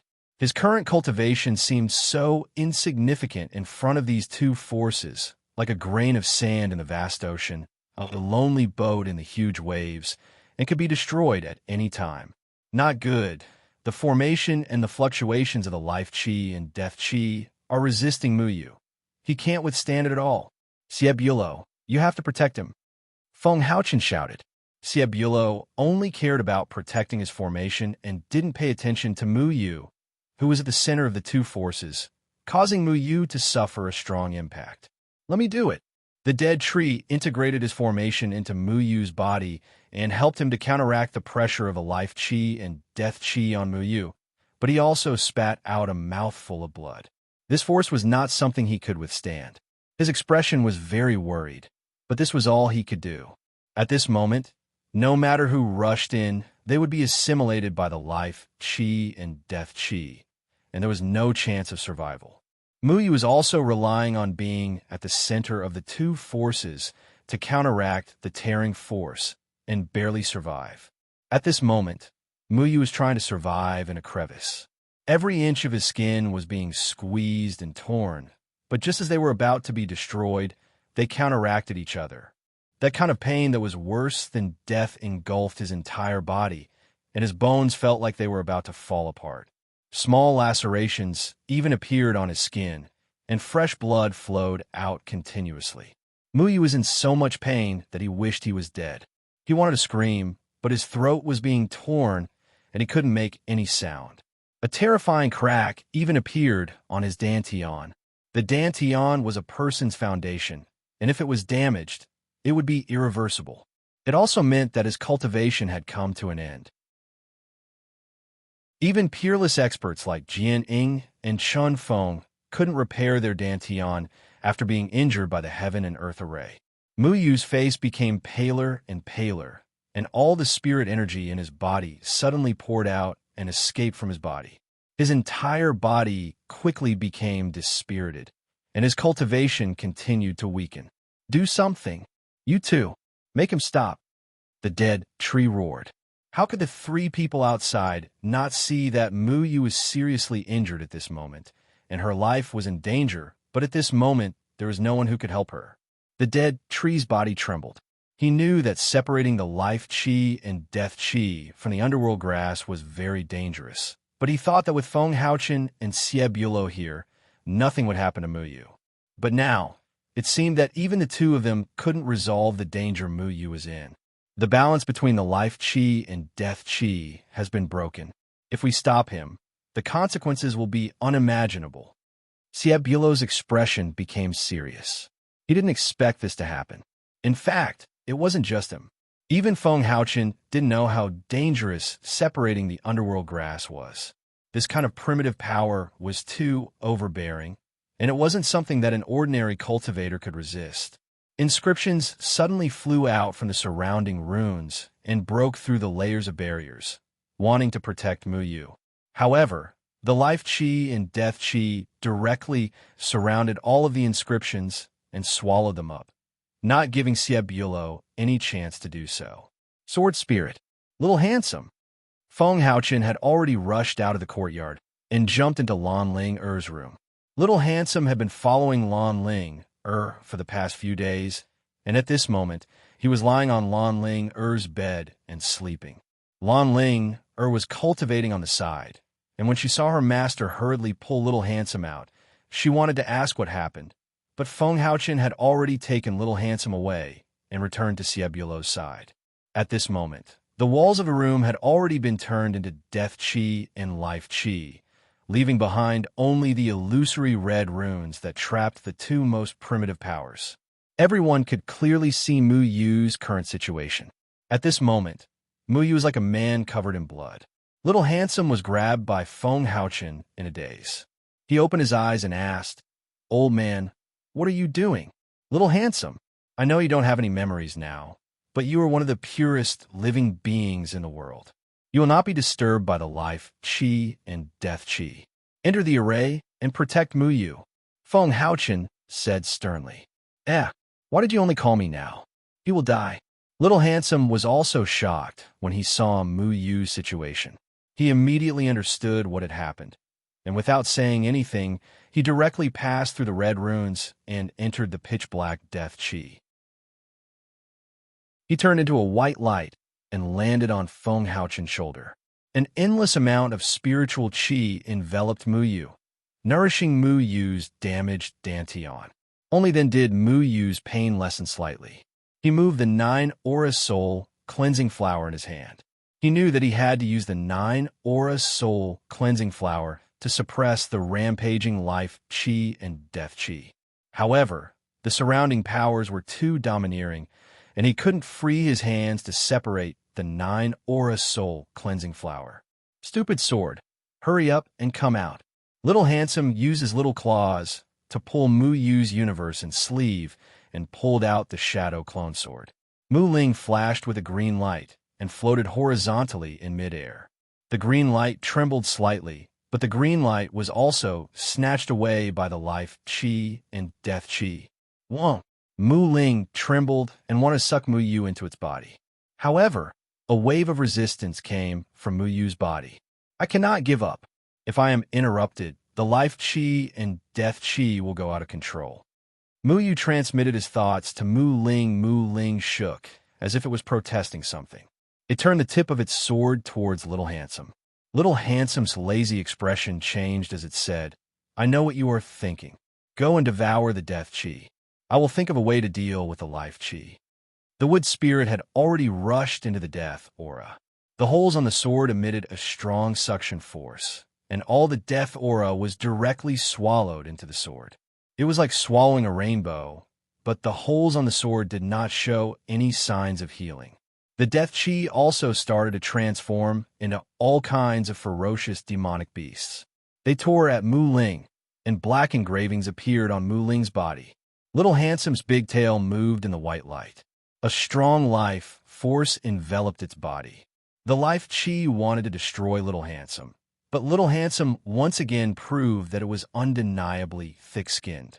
It guided all the life chi to its surroundings. This was the only thing it could do. Little Handsome didn't have the ability to devour the life chi like Mu Ling, so it couldn't reduce the power of the life chi. However, it could calm down the restless life chi and move it along its big tail. It tried its best to reduce the influence on Mu Yu. The life chi and death chi were attracted by Little Handsome and Mu Ling. The pressure on Mu Yu's body was immediately reduced by a lot. The 9 Aura Soul cleansing flower in his hand could finally move. With a thought, the 9 Aura Soul cleansing flower quietly floated in the air. Everything in the room had been destroyed, except for the 9 Aura Soul cleansing flower. It was unaffected by the life chi and death chi. The 9 leaves of the 9 Aura Soul cleansing flower swayed like a misty gas. They emitted a weak aura and were crystal clear. As if they were summoned by something, the top 2 leaves of the 9 Aura Soul cleansing flower suddenly separated themselves. They turned into one black and one white. They chased each other in the air like fish and dragons playing in the water, dragging a long shadow behind them. Then, the black and white leaves separated. The black leaves floated toward the vast expanse of life chi, and the white leaves floated toward the pitch-black death chi. They were like the eyes of the life chi and death chi, forming a Tai Chi pattern. The white life chi was attracted by the black leaves of the 9 Aura Soul cleansing flower. It started to rotate slowly with the black leaves as the center.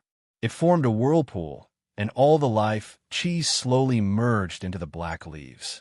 At the same time, the pitch-black death chi was also attracted by the white leaves and merged into them. All the life chi and death chi in the room started to flow in their respective whirlpools. They shrunk and revolved around Mu Yu's body. The black and white light in Mu Yu's eyes gradually dimmed. The netherworld grass in his hand had already disappeared. The violent fluctuation disappeared in the blink of an eye, as if it had never happened. If everything in the room had not disappeared, no one would have thought that this small bedroom had the life chi and death chi that could destroy the entire third heaven. 2 palm-sized balls of light gradually appeared in front of Mu Yu's eyes. On the left, there was a misty white fog. In the center of the white fog, there was a circular black whirlpool. On the right, there was a continuous black fog. In the center of the black fog, there was a circular white whirlpool. Whether it was the white fog or the black fog, they seemed to want to escape. However, under the attraction of the whirlpool in the center, they were always sucked together at the right time. Little Shuai stood on Mu Ling's body. At this moment, there were black stripes on Mu Ling's body. It was very strange. Some of the holes on the sword had not healed, but were filled with black death chi. Mu Ling was originally an existence full of life chi. However, it had become somewhat strange. The successful separation of the life chi and death chi did not make Mu Yu feel relaxed. On the contrary, his heart sank to the bottom. Chapter 343. He had never thought that it would be like this. His purpose of finding the netherworld herb was to help his master recover his cultivation. He had never thought that he would lose his own cultivation as well. Mu Yu looked at the two masses of black and white fog in front of him, and a trace of clarity appeared in his mind. He realized that the two masses of black and white fog seemed to be calling him. He stretched out his hands hesitantly and touched the two leaves of the 9-chi soul-cleansing flower.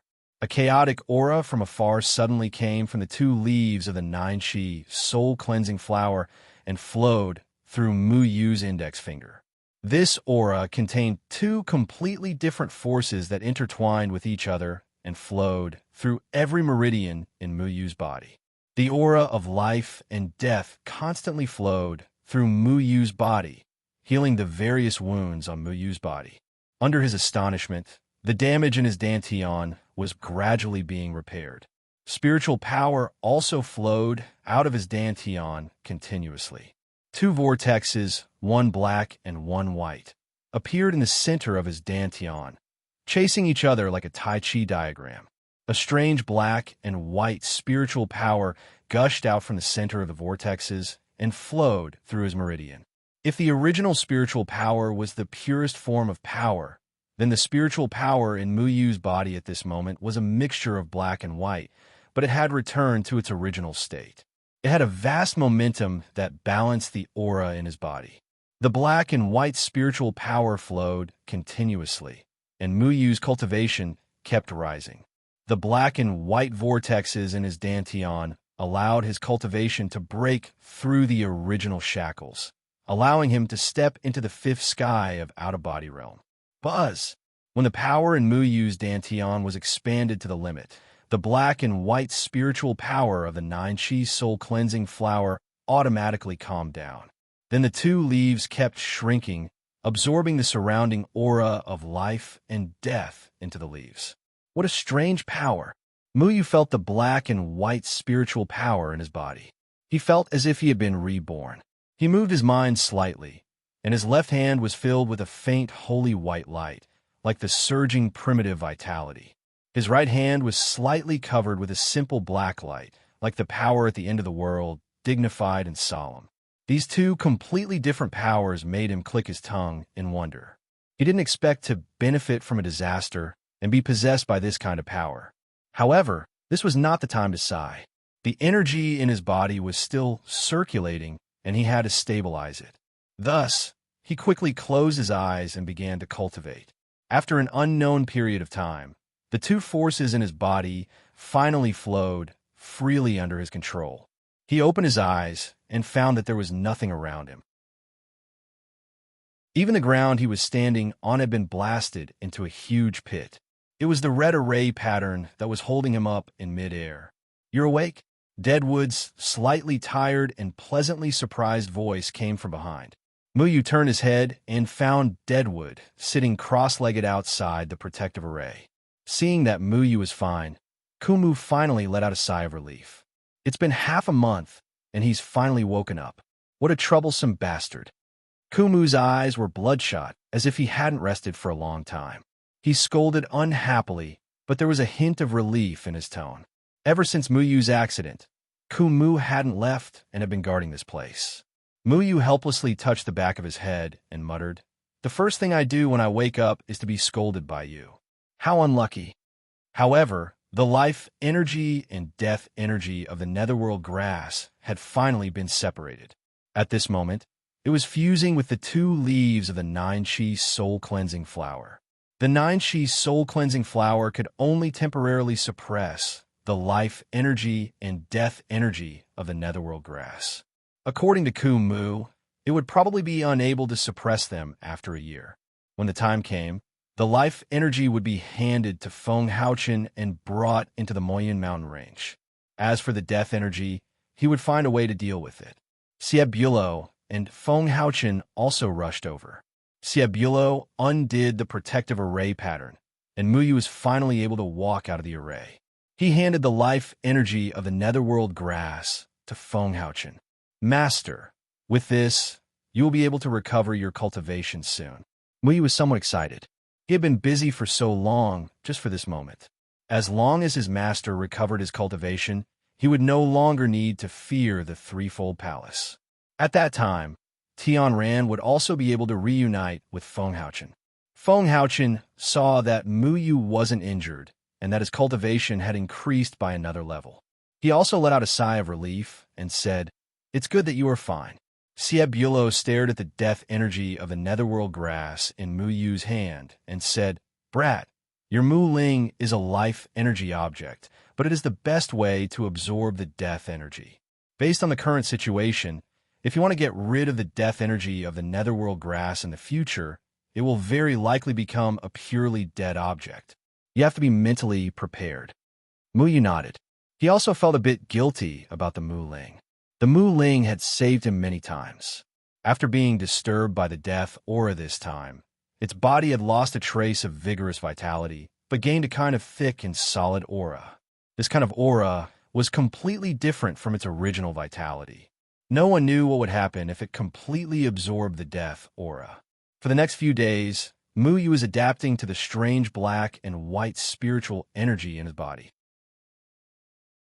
He told his 2 masters about his situation, but neither Feng Haochen nor Kumu knew where this energy came from. Under Feng Haochen's guidance, Muyu began to guide the black and white spiritual energy purposefully, stabilizing his cultivation. The black and white spiritual energy was extremely mysterious to Muyu. He felt as if his body had an inexhaustible supply of spiritual energy. The spiritual energy stored in his dantian was 2 to 3 times more than before. It was equivalent to him having more spiritual energy than others. After resting for another 10 days, Muyu was finally able to jump around like a normal person. It was as if nothing had happened. His recovery speed was astonishing. "Old man, are you jealous of my spiritual energy?" "Huh." Muyu proudly showed off in front of Kumu. When he used his spiritual energy, white light would appear on his left hand, and black light would appear on his right hand. This was because the black and white spiritual energy would disperse. If he only used the white or black spiritual energy, then both of his hands would be covered by the white or black light. What's there to be jealous of? Black and white impermanence. You're just like a zombie from the gate of life and death. Kumu said snappily. Muyu touched the back of his head. The last time he saw Si whooshing from the gate of life and death in the second layer of heaven, that guy's whole body was indeed half black and half white. However, Si whooshing could dress himself up like that. It looked neither fish nor fowl. His spiritual energy was not as powerful as Muyu's. Seeing that Muyu was fine, Kumu planned to leave here. In here, other than scolding Muyu every day to relieve his boredom, he ignored everyone else. "Are you going to leave alone?" Feng Haochen was surprised. "I thought you would stay with Muyu for a while. I don't know if the spiritual energy in his body is good or bad. I will return to the Moyun mountain range soon. Only you can help Muyu." Kumu looked at Feng Haochen coldly and said, "That power has stabilized. You'll be fine. I'm going back to the Danding sect." "Old man, why are you in such a hurry to leave? If you want to leave, I will send you back." Muyu quickly stopped Kumu. Kumu's cultivation was only in the Jindan period. If he walked back to the Danding sect, who knew how long it would take him? Most importantly, Wanwan said that someone was spying on Kumu that day. Muyu had to be careful. "I'm not a 3-year-old child. I can walk on my own," Kumu said impatiently. Feng Haochen was silent for a while and said, "Kumu, Thank you. Kumu did so much for Miao Yuyan, which was equivalent to helping Feng Haochen. Kumu's footsteps paused slightly, and his expression was a little strange. He glanced at Muyu. In fact, he was helping Muyu in the end. Muyu was desperate to help Feng Haochen recover his cultivation, and he was also desperate to save Kumu. He had an irreplaceable position in Kumu's heart. I'm not helping you, Kumu said simply to Feng Haochen and walked to the door. Muyu said, Master, I'm worried about him. I'll go and persuade him. He followed Kumu out of the yard and caught up with him. Old man, can't you change your stubborn temper? Brat, who are you calling stubborn? Kumu raised his hand and wanted to slap Muyu, but he held back after thinking about it. I said before that when this is over, we will have nothing to do with each other. Don't follow me. How can you say that you have nothing to do with each other? You strange old man. Can't you say something nice to make everyone happy? Muyu kicked the stones under his feet helplessly. Muyu obviously knew that Kumu was worried about his safety. Seeing how he had been waiting here for so long, he knew how anxious he was. Seeing that Muyu was fine, he didn't want to say anything more. An old man like him who wasn't good at expressing his emotions didn't like to say many things. Shut up, Kumu said simply. However, Muyu revealed a mischievous smile. He suddenly stopped and said, Old man, do you really want to leave this place by yourself? Don't bump into Miss Wan Wan when you turn the corner. Kumu's brows twitched, and he seemed a little annoyed. He stopped halfway and scolded. What are you waiting for? Send me to the 100 Herb Hall on 25th Street. That's the property of the Pill Cauldron sect. Every once in a while, they will send people back to the Pill Cauldron sect to pick up the pills they sell. I can go back with them. I don't need you. Muyu chuckled and followed him. He asked, Old man, I'm still very curious. What kind of role did I play in your illusion? Was I a hero or a savior? If you tell me, I'll send you there. I already said I'm a coward. Kumu glared at Muyu. Muyu shrugged. I really should have let you be teased by Miss Wan Wan. Wan Wan still left a huge shadow on Kumu. Kumu's cultivation was still in the Jindan period, and he didn't want to become the evil woman's pet. That would be worse than death. The two of them walked on the street and didn't speak anymore. Now that the life energy and death energy of the underworld grass had been separated, Kumu's wish was more or less fulfilled. All that was left was to wait for Feng Haochen to return to the Moyen mountain range and wait for his cultivation to recover so that he could rescue Miao Yuyan. You have to be careful. Don't fight for the supreme immortal ranking if you can. It's meaningless to you. The guardian of the third palace won't give you the chance to grow so easily. Kumu broke the silence. Muyu wasn't that concerned about the supreme immortal ranking. Spirit Lord Yumeng in his body was sealed by the ninth heaven sealing demon formation, so he didn't have to worry about anything. But even so, because of Spirit Lord Yumeng, his identity was quite sensitive to others. It was very difficult for the human race to trust a self-cultivator with Yumeng's ability. Therefore, he didn't plan to get involved in the dispute between the self-cultivators of the third continent and the Yumeng Devil Clan. They arrived at 25th Street through the all-around teleportation formation. 25th Street was very lively. The 100 Herb Hall shop was grand, and it was as busy as a marketplace. The pills sold here were all made by the alchemists of the Danding sect. Whether it was the quality or the efficacy, they were all guaranteed. Therefore, many cultivators would come here to buy pills. They stepped into the 100 Herb Hall. The first floor of the 100 Herb Hall sold all kinds of herbs. There are definitely all kinds of herbs here. Many precious herbs could be found here. The herbs were all placed in cabinets. The cabinets were densely packed, and they floated in the air in picturesque disorder. They were protected by an array. The characteristics of various herbs were written on each of the cabinets. If one wanted to check the age of the herbs, they would have to find the staff of the 100 Herb Hall. The 100 Herb Hall was very spacious and bright. There were many alchemists at the counter who specialized in appraising herbs. These alchemists were all disciples who had just joined the Danding sect. Before joining the sect, one thing that the disciples of the Danding sect had to do was to appraise herbs in the shops that the Danding sect had set up all over the continent. Appraising herbs was a basic skill for alchemists. If every disciple of the Danding sect wanted to become a qualified alchemist, they had to come to such places to gain experience. These alchemists were not called alchemists. Everyone was used to calling them alchemists. This was because their alchemy skills had not reached a certain level of maturity. Before becoming alchemists, all alchemists had to be alchemists for a period of time. They had to familiarize themselves with the characteristics of various herbs. The identity of an alchemist was not as honorable as that of an alchemist. Just as Muyu entered the 100-herb hall, he suddenly felt that something was wrong. The aura of the plants here was extremely rich. This was not surprising to Muyu. What really surprised him was that all the plants in the 100-herb hall were connected to his mind.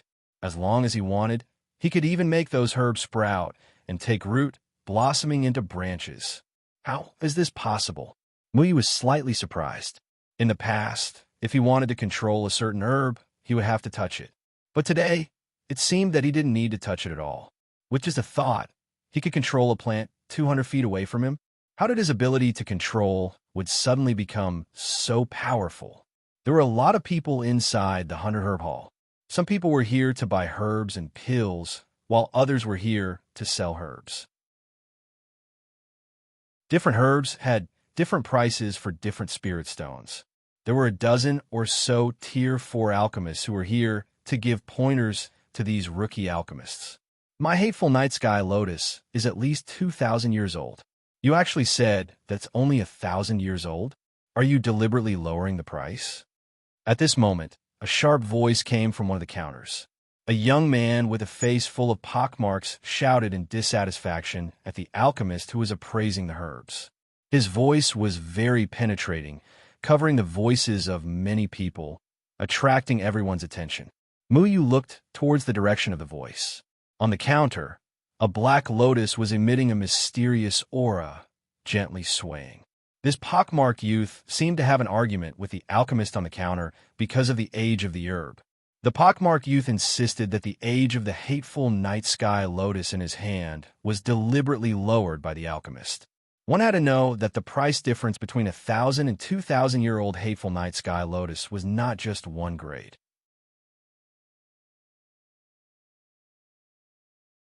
Chapter 344. What happened? A fourth-tier alchemist walked over with a frown. Senior Brother G, this customer doesn't agree with my appraisal, but I checked his hatred night sky lotus carefully. It is indeed 1,000 years old. The one who appraised the hatred night sky lotus for the horse-faced youth was a young alchemist in his early 20s. When he saw the fourth-tier alchemist walk over, he quickly explained the situation. Nonsense. The heart of this hatred night sky lotus is already slightly red. This is clearly a sign that it is 2,000 years old. Although I'm not an alchemist, I sell herbs for a living.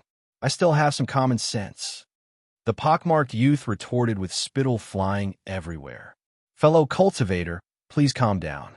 Let me take a look. This fourth-tier alchemist was a man in his 30s. His name was Ji Liankai, and he was one of the alchemists sent by the Pill Cauldron sect to take care of the 100-herb fortress.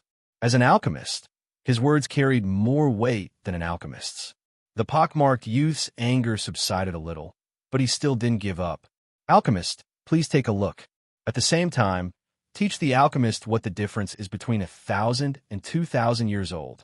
This is the genuine hatred saint lotus. After saying that, he rolled his eyes at the appraiser. A hatred night sky lotus that was over 2,000 years old was called the hatred saint lotus. Its value was more than 10 times. This was why the pockmarked youth cared so much about its age. Ji Liankai carefully picked up the hatred night sky lotus and gently twirled it. A faint white light emitted from his fingertips as he drew it across the hatred night sky lotus. He sniffed the hateful night sky lotus lightly. Then, a strange look flashed across his eyes, but it disappeared in an instant. After a long while, he said, Fellow cultivator, your hatred night sky lotus is clear in texture and rich in spirit energy. It does look like it is 2,000 years old, but from the color of its roots and petals, it can be estimated that it is between 1,500 and 1,900 years old. It is a fake Saint Lotus, and its price is around 10,000 spirit stones. A 2,000-year-old hatred Saint Lotus was worth at least 100,000 spirit stones. A hatred night sky lotus that was less than 2,000 years old was worth less and had different uses. The pockmarked youth heard Ji Liangsai's appraisal and immediately shook his head. Impossible. I had someone appraise it before I came. This is a genuine hatred Saint Lotus. Fellow Taoist, are you questioning my judgment? Ji Liangsai's voice turned cold. He was a Tier 4 alchemist, and being able to become a Tier 4 alchemist was enough for him to gain a firm foothold in the third-layer continent. Many people wouldn't deliberately go against his words. The pockmarked youth was obviously accusing him of making a mistake. How could he, who was proud and arrogant, allow others to question him? A look of panic flashed across the face of the pockmarked youth. He couldn't afford to offend a Tier 4 alchemist. Ordinary cultivators weren't willing to offend an alchemist. This was because many cultivators were willing to do anything for an elixir in the hands of an alchemist, including teaching a lesson to those who had offended the alchemist. Master Alchemist, you've misunderstood. I'm not questioning your judgment. Since the alchemist thinks that this is the hateful night sky lotus, then I won't sell it. Sorry to disturb you. The pockmarked youth still believed that his hateful night sky lotus was a genuine holy lotus. He didn't dare to question a Tier 4 alchemist of the 100 Herb Hall, so he could only put away his things and prepare to leave. However, Ji Liangsai stopped him and said, although this isn't a holy lotus, my Pill Cauldron sect has a Tier 6 alchemist called Elder Crane who needs the hateful night sky lotus. How about I buy fellow Taoists' hateful night sky lotus for 20,000 spirit stones? Tier 6 alchemist, Elder Crane. The surrounding cultivators immediately went into an uproar. The status of a Tier 6 alchemist was already comparable to the sect leaders of other sects, not to mention that this was an alchemist from the Pill Cauldron sect. If a Tier 6 alchemist needed a certain medicinal ingredient, as long as he said the word, many cultivators would be willing to hand over the medicinal ingredient. If they could exchange it for some high-level elixirs, that would be something they couldn't ask for more. Many people looked at the pockmarked youth to see if he would agree. Not to mention that buying the hateful night sky lotus for 20,000 spirit stones was already worth it. He had to give face to the Tier 6 alchemist. The pockmarked youth was hesitant. That was a Tier 6 alchemist, an existence that many people wanted to curry favor with. He had to give face to this Tier 6 alchemist. However, he was very unwilling. He firmly believed that the hateful night sky lotus in his hands was a holy lotus. If he sold it for 20,000 spirit stones, it would be too much of a loss. Ji Liangsai looked at him quietly with an undetectable sneer on his face. His words were actually a disguised threat to the pockmarked youth. It was the same as forcing a deal. If the pockmarked youth still wasn't willing to sell it, it was undoubtedly not giving face to the Tier 6 alchemist. This out was a little too big. The pockmarked youth clenched his fists. He knew that he had no reason to refuse. If word got out that he didn't even give face to the Tier 6 alchemist, he would be isolated by many people. There would even be many people who would follow him and find a chance to snatch the hateful night sky lotus from his hands and use it to curry favor with the Tier 6 alchemist. In the cultivation world, anything could happen. When you only had one stalk of hateful night sky lotus, perhaps no one would take the risk for 20,000 spirit stones. But when you had a stalk of hateful night sky lotus that the Tier 6 alchemist was looking for, the result was different. All right, I can sell it, but can I personally hand it over to Elder Crane? The pockmarked youth gritted his teeth and asked. He could accept selling the hateful night sky lotus to a Tier 6 alchemist. But when it came to curry favor with the alchemist, he should go personally. If he sold it to 100 Herb Hall, how would that Tier 6 alchemist know who found the hateful night sky lotus? All the credit was taken away by Ji Liangsai. It was equivalent to him eating a loss in silence. Moreover, he thought that this stalk of hateful night sky lotus had a higher value. Ji Liangsai snorted coldly. Elder Crane is very busy every day. He secludes himself to refine pills, and no one dares to disturb him. Also, random people can't enter the Pill Cauldron sect, so it's better that I personally hand it over to the Elder. There's no need to trouble fellow Taoist. The pockmarked youth's face turned red. The reason why he came to Hundred Herb Hall to trade was because Hundred Herb Hall belonged to the Pill Cauldron sect. The demand for medicinal ingredients was huge. Usually, any medicinal ingredient could be sold for a good price here. But the hateful night sky lotus's price was closely related to its age. This gave the other party an opportunity to play tricks. First, the other party deliberately lowered the age of the hateful night sky lotus and didn't treat it as a saint lotus. Following that, he used the threat of a Tier 6 alchemist. With a few words, he forced him to the point where he had no choice but to sell it. Sure enough, all businessmen were evil. What if I don't sell it? The pockmarked youth mustered his courage, but he still didn't have enough confidence, especially when so many people were looking at him. Saying this sentence was simply looking for trouble. Sure enough, when he said this, many people looked at the pockmarked youth with ridicule. A Tier 6 alchemist wanted a medicinal ingredient, but this fellow refused to hand it over. It was obvious that he didn't want to continue living in the cultivation world. Ji Liangkai chuckled and said, "My 100 Herb Hall pays particular attention to fair trade when doing business. We definitely don't do things like forcing people to buy or sell. If fellow Taoist isn't willing to sell this hateful night sky lotus, I won't force you. Fellow Taoist can just leave. This hateful night sky lotus is a medicinal ingredient that the Tier 6 alchemist, Elder Crane, needs. If fellow Taoist isn't willing to sell it, I'll naturally buy it from someone else." What a good fair trade, not doing things like forcing people to buy or sell. Ji Liangcai's words had already made a fact clear to everyone. He will buy the hateful night sky lotus from someone else. The hateful night sky lotus wasn't something that could be found on the streets. It couldn't be found by casually climbing a mountain. It was very rare, and most people wouldn't easily pick it. If others wanted to obtain the hateful night sky lotus, the easiest way would be to start with the pockmarked youth. Ji Liangcai's expression was very contented. Although he was a Tier 4 alchemist of the Pill Cauldron sect, his status was very respectable to the outside world. However, he knew his own matters. The Pill Cauldron sect never lacked Tier 4 alchemists.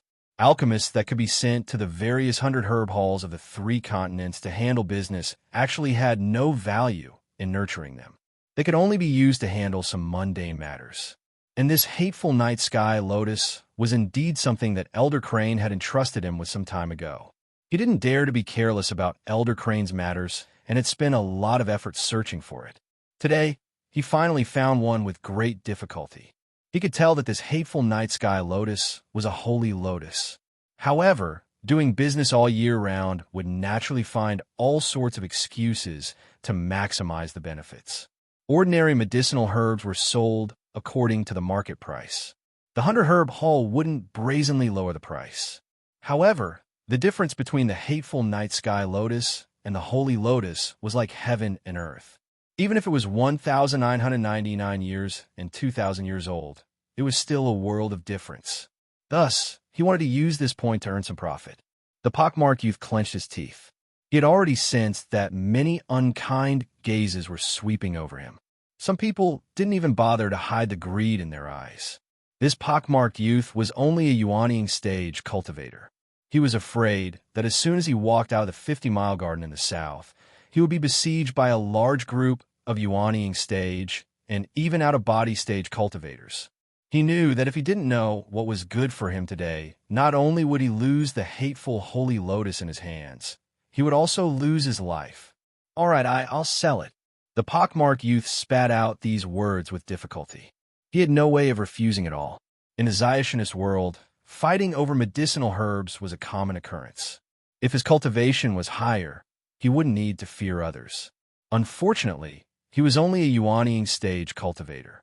There were many people who were stronger than him. Taking away the hateful night sky lotus was equivalent to taking an explosive pill that could explode at any time.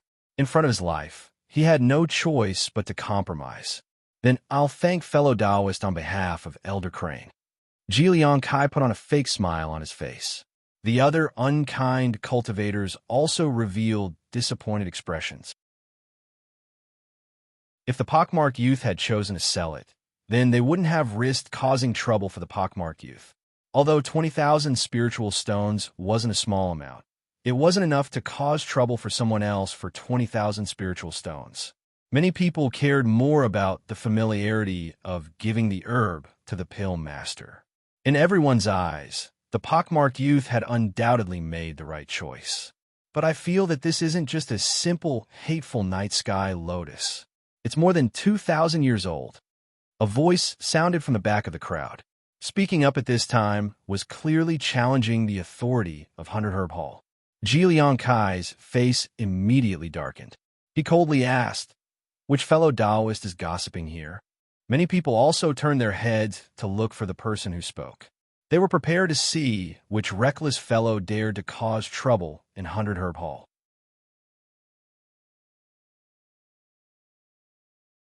Chapter 345. Even though Mu Yu's reputation had reached the point where women and children knew about him, not many people had seen his true face. Whether he was the disciple of the true god Sorting Chenfeng, the traitor who helped the demon king escape from the human race, or the hero who defeated the demon race, most of his deeds came from rumors. So when Mu Yu appeared, no one knew who he was. Fellow Taoist, don't speak without thinking. Don't bite your own tongue. Ji Liang Kai saw that Mu Yu was an out-of-body cultivator at such a young age and couldn't help but take him seriously. However, this was an ordinary place after all. He definitely wouldn't be afraid of an out-of-body cultivator. As an alchemist of the Danding sect, he had his own confidence. The 100 Herb Hall in the 50-mile garden in the south was very far from the Pill Cauldron sect. Ji Liang Kai had always been here to handle the business of the 100 Herb Hall. When Mu Yu caused a stir in the Pill Cauldron sect, Ji Liang Kai had only heard about it, but not seen it. Therefore, he did not associate Mu Yu with that amazing person. Mu Yu didn't find it strange. He slowly walked in front of the pockmarked youth and smiled at him. "Fellow Taoist, I wonder if you can let me take a look at this Hatred Night Sky Lotus? I think this Hatred Night Sky Lotus is a holy lotus." Faced with an out-of-body cultivator's request, the pockmarked youth was a bit hesitant. However, he knew that the other party wouldn't dare to have any improper thoughts about the Hatred Night Sky Lotus. Moreover, the other party was clearly on his side. So, after a moment of hesitation, he said, "Please take a look." Under Ji Liang Kai's gloomy expression, Mu Yu took the Hatred Night Sky Lotus and played around with it. He said, "Judging from the core of the Hatred Night Sky Lotus and the Holy Lotus is one method. However, the core of a 1,900-year-old Hatred Night Sky Lotus is gradually turning red. So, on the surface, this Hatred Night Sky Lotus is indeed 1,900 years old. Since fellow Taoist also said that this Hatred Night Sky Lotus is 1,900 years old, then its value is one level lower." What did fellow Taoist mean just now? Just to show off? Ji Liang Kai mocked. When the pockmarked youth heard Mu Yu say this, his face immediately darkened. He didn't understand why Mu Yu had said that this night sky lotus was more than 2,000 years old. Now, he was saying that it was only 1,900 years old. Was he playing with him? Mu Yu flipped the hateful night sky lotus over and continued, "But for this hateful night sky lotus, its red core doesn't represent its age. When a hateful night sky lotus reaches 3,000 years of age, the red color of the lotus heart will gradually fade, and it will turn back to black. This process will take about 100 years, and then it will become no different from a 1,000-year hateful night sky lotus. Many people will sell a 3,000-year hateful night sky lotus as a 1,000-year hateful night sky lotus." A look of ecstasy appeared on the pockmarked young man's face. "Fellow Taoist, you mean this is a 3,000-year-old holy lotus of hatred? A 3,000-year-old hateful night sky lotus and a 2,000-year-old hateful night sky lotus were two different concepts, and the price would be tens or even hundreds of times higher. If this was a 3,000-year-old hateful night sky lotus, and it was sold as a 1,000-year-old hateful night sky lotus, that would be a huge loss." Mu Yu nodded and said, "To be exact, this hateful night sky lotus is 382 ND-year-old. "Nonsense!" Ji Liang Kai shouted. "Fellow Taoist, are you doubting me a tier 4 alchemist? Yes, I'm doubting you. Mu Yu pursed his lips, feeling that Ji Liangsai's question was a little funny. He could know the exact age of all the plants and herbs in an instant, and there was no need for other appraisal methods. Everyone revealed a strange look. This young man was actually doubting a tier 4 alchemist? Courting death. You. Ji Liangkai was burning with anger. He brought out his identity as a tier 4 alchemist and was actually ignored by the other party. This was unprecedented. After a while, he said, "Your Excellency is not an alchemist, so why do you dare to doubt me? A dignified tier 4 alchemist of the Danding sect. As long as it was an alchemist, the spiritual power in their body would definitely have the unique characteristics of an alchemist. Moreover, because their fingertips have been refining the medicinal power of herbs for many years, it would lead to a thick layer of medicinal cocoon on their fingers. This was also a proof that alchemists could recognize each other's identity. Ji Liangkai saw that Mu Yu's fingers were very smooth, and there were no medicinal cocoons that were commonly seen in alchemists. So he concluded that Mu Yu was not an alchemist. Mu Yu was indeed not an alchemist. He did not even know how to refine ordinary medicinal pills. Although he was the head of the Danding sect, he did not know how to refine medicinal pills. Speaking of which, it was quite ridiculous. But what did it matter? His familiarity with herbs was unparalleled, and his judgment of plants in the world could not be more accurate. Moreover, the famous Poison King, Ku Mu Chongqing, was not an alchemist, but that did not affect him as the head of the Danding sect, right? The most important thing was that Mu Yu had learned the essence of the poison scripture from Ku Mu. The medicinal effects he had concocted were even stronger than the medicinal pills refined by alchemists. What does it matter whether I am an alchemist or not? We are here to discuss this Lihan sacred lotus, not to discuss alchemy techniques. What is an alchemist? There is nothing great about the identity of an alchemist. Others might break their heads to become an alchemist or curry favor with an alchemist. But to our Mu Yu, he was the person that all alchemists wanted to curry favor with.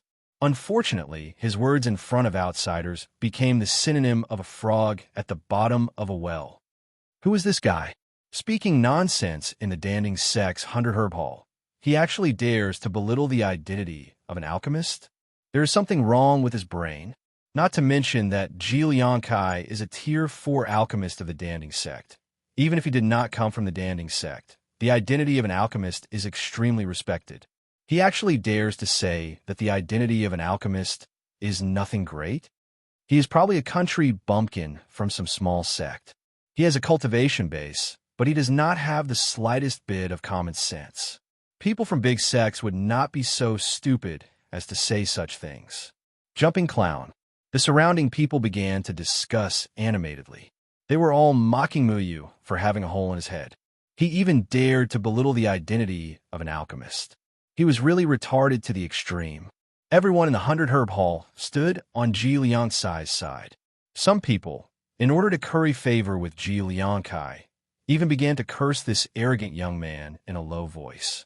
Although the out-of-body stage was not ordinary, there was no lack of out-of-body stage cultivators here. They were not afraid of Mu Yu. Your Excellency should leave here. Our 100 Herb Hall does not welcome cultivators who do not respect alchemists. Ji Liangkai said coldly. Although his cultivation base was only at the nascent soul stage, he still ordered Mu Yu to leave.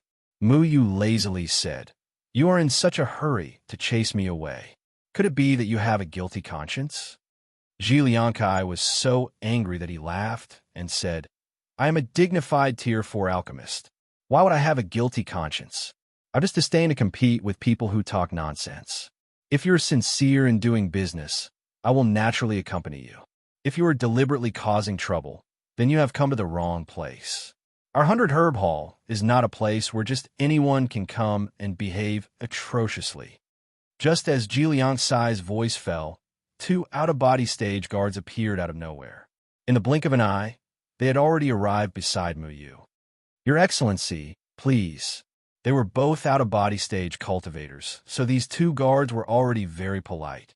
Flying or fighting was prohibited in the South 50 Lee Garden Street, but there were no restrictions in the room. However, 100 Herb Hall's shop was filled with precious medicinal ingredients. If out-of-body stage cultivators were to fight here, they would probably destroy all the medicinal ingredients in the blink of an eye. Thus, although the two guards' attitude was firm, they did not directly attack. Muyu did not pay attention to the two out-of-body stage guards. He calmly said, "I am not here to cause trouble. Since we are all here to do business, we naturally pay attention to fairness. Whether this is the Hatred Knight Heavenly Lotus or the Hatred Divine Lotus, it won't be too late to chase you away after I finish speaking." Ji Liangsai's expression changed slightly. Actually, with his many years of experience dealing with medicinal ingredients, how could he not know that Muyu was not wrong? This was indeed the Hatred Divine Lotus. However, he had used the fact that the 3,000-year-old Hatred Divine Lotus and the 1,000-year-old Hatred Knight Heavenly Lotus appearance to deliberately misrepresent a deer as a horse. Normal people would not be able to detect this. He did not want a busybody to suddenly appear out of nowhere. If he allowed him to reveal the characteristics of the 3,000-year-old Hatred Divine Lotus, then his reputation today would be ruined. 100 Herb Hall's reputation would also be damaged. Chase him away. Ji Liangsai did not want to give Muyu a chance to explain himself. He directly ordered the two out-of-body stage guards to take action. Although these two guards were out-of-body stage people, they were only hired by 100 Herb Hall to watch over the house. Ji Liangsai was a fourth-tier alchemist. The two guards did not dare to disobey his orders. They directly prepared to forcefully take action against Muyu. You should have your own principles when doing business. 100 Herb Hall is doing business like this. Aren't you afraid that you will ruin the reputation of a danding sect? Muyu said in a low voice. In principle, he also had an unclear relationship with the Pill Cauldron sect. No matter what, he was still a branch master of the Pill Cauldron sect. As a branch master, being looked down upon by his own people was not a pleasant thing. He had already planned to use his authority as a branch head to discipline these fellows who did not know the immensity of heaven and earth. However, at this moment, a sound rang out from the stairs leading to the second floor. Thump, thump, thump. The sound of crutches knocking on the stairs echoed clearly in everyone's ears, accompanied by a burst of heavy footsteps that covered all the noise present. Every step seemed to be stepping on the chests of everyone present, causing them to involuntarily hold their breaths. To be able to walk with such an imposing manner, his identity must be extraordinary. An immortal-like old man with a white beard slowly walked down the stairs with the help of a crutch, appearing in everyone's field of vision. This old man was dressed in a luxurious moon-white Taoist robe decorated with Taoist patterns. His aura was distant and had already reached a terrifying level. His cultivation was even more extraordinary. With a raise of his hand, he seemed to be able to shatter heaven and earth. The kind of imposing manner was far beyond that of a function stage cultivator. This was at least a seventh-tier alchemist. What is it that is so noisy? The old man said faintly. His voice was strong and solid, causing people to involuntarily feel respect for him. Everyone held their breaths and looked at the immortal-like old man in awe. Old ancestor Yuanda, why are you here? The moment Ji Liangsai saw the old man appear, he immediately greeted him with a smile. His expression was incomparably respectful and submissive. He knelt down and kowtowed, then stood to the side with his body bowed. This was a great god of the Danding sect. How could a mere fourth-tier alchemist like him neglect him? I seem to have heard someone smashing my Danding sect signboard just now. What is going on?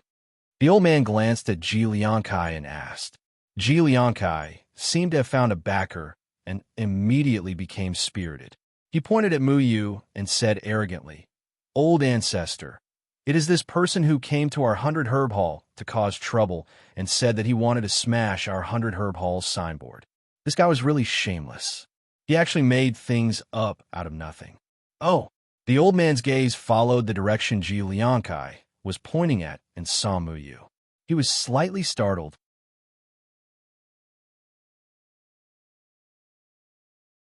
Chapter 346. Did he just say that this is old ancestor Yuanda of the Danding sect? Old ancestor Yuanda? Is he Taoist Yuanda of the Danding sect? Heavens! How could it be him? Old ancestor Yuanda actually appeared here. This is the living fossil of the Danding sect. He is one of the few Tier 7 alchemists. Heavens! Tier 7 alchemist. This brat is dead for sure. Many people sucked in a breath of cold air. A Tier 4 alchemist was already very honorable, and now there was a Tier 7 alchemist.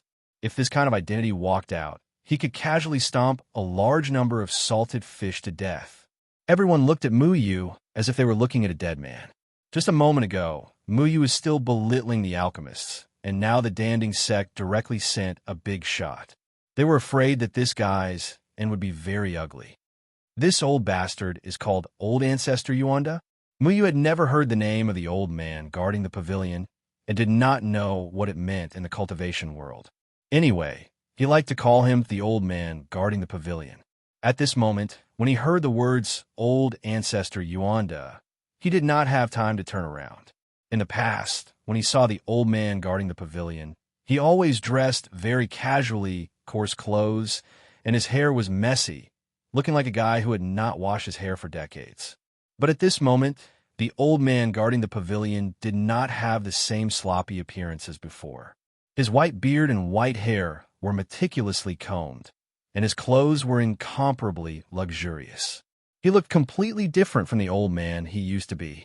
What made Muyu the most strange was that the old man's aura was even more unfathomable than when he first saw him, as if he had stepped into a higher realm. It was extremely unusual for the old man guarding the pavilion to appear here. He usually lived in the Danding pavilion and usually did not even step out of the Danding sect's door. No one knew what he was doing here.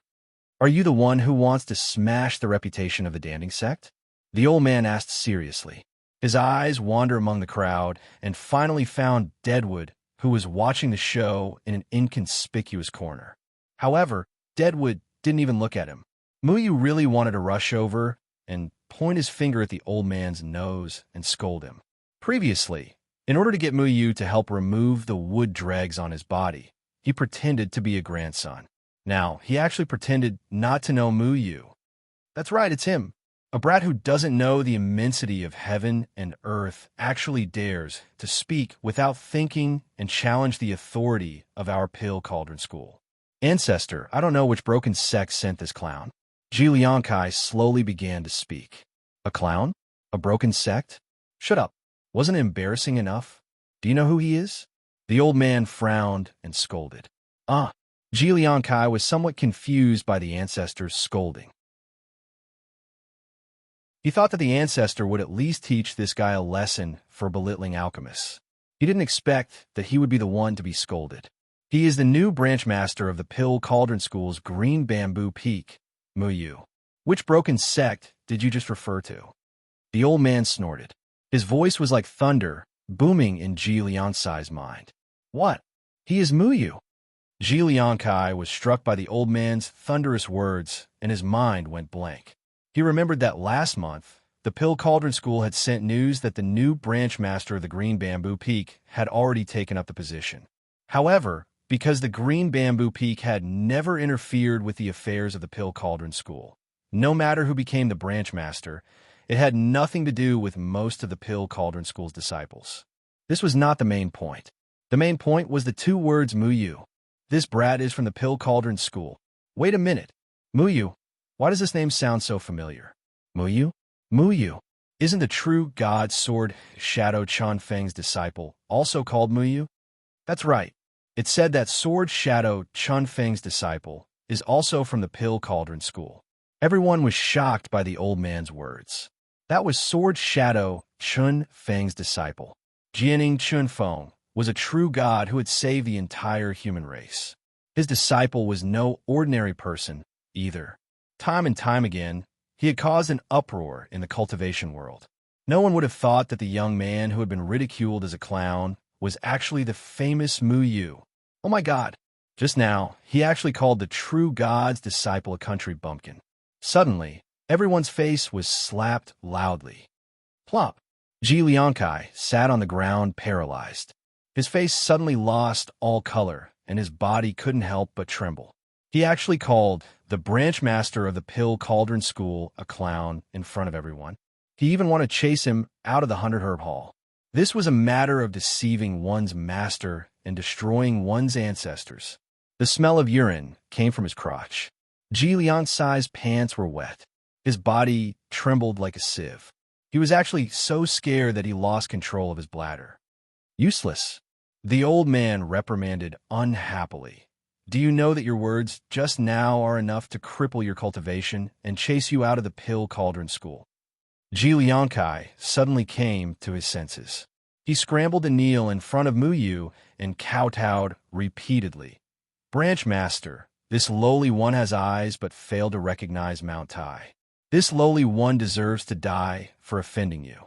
This lowly one deserves to die. Please spare my life.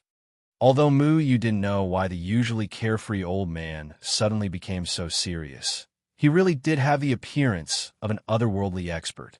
Since he revealed his identity, Muyu would leave him some face in front of so many people.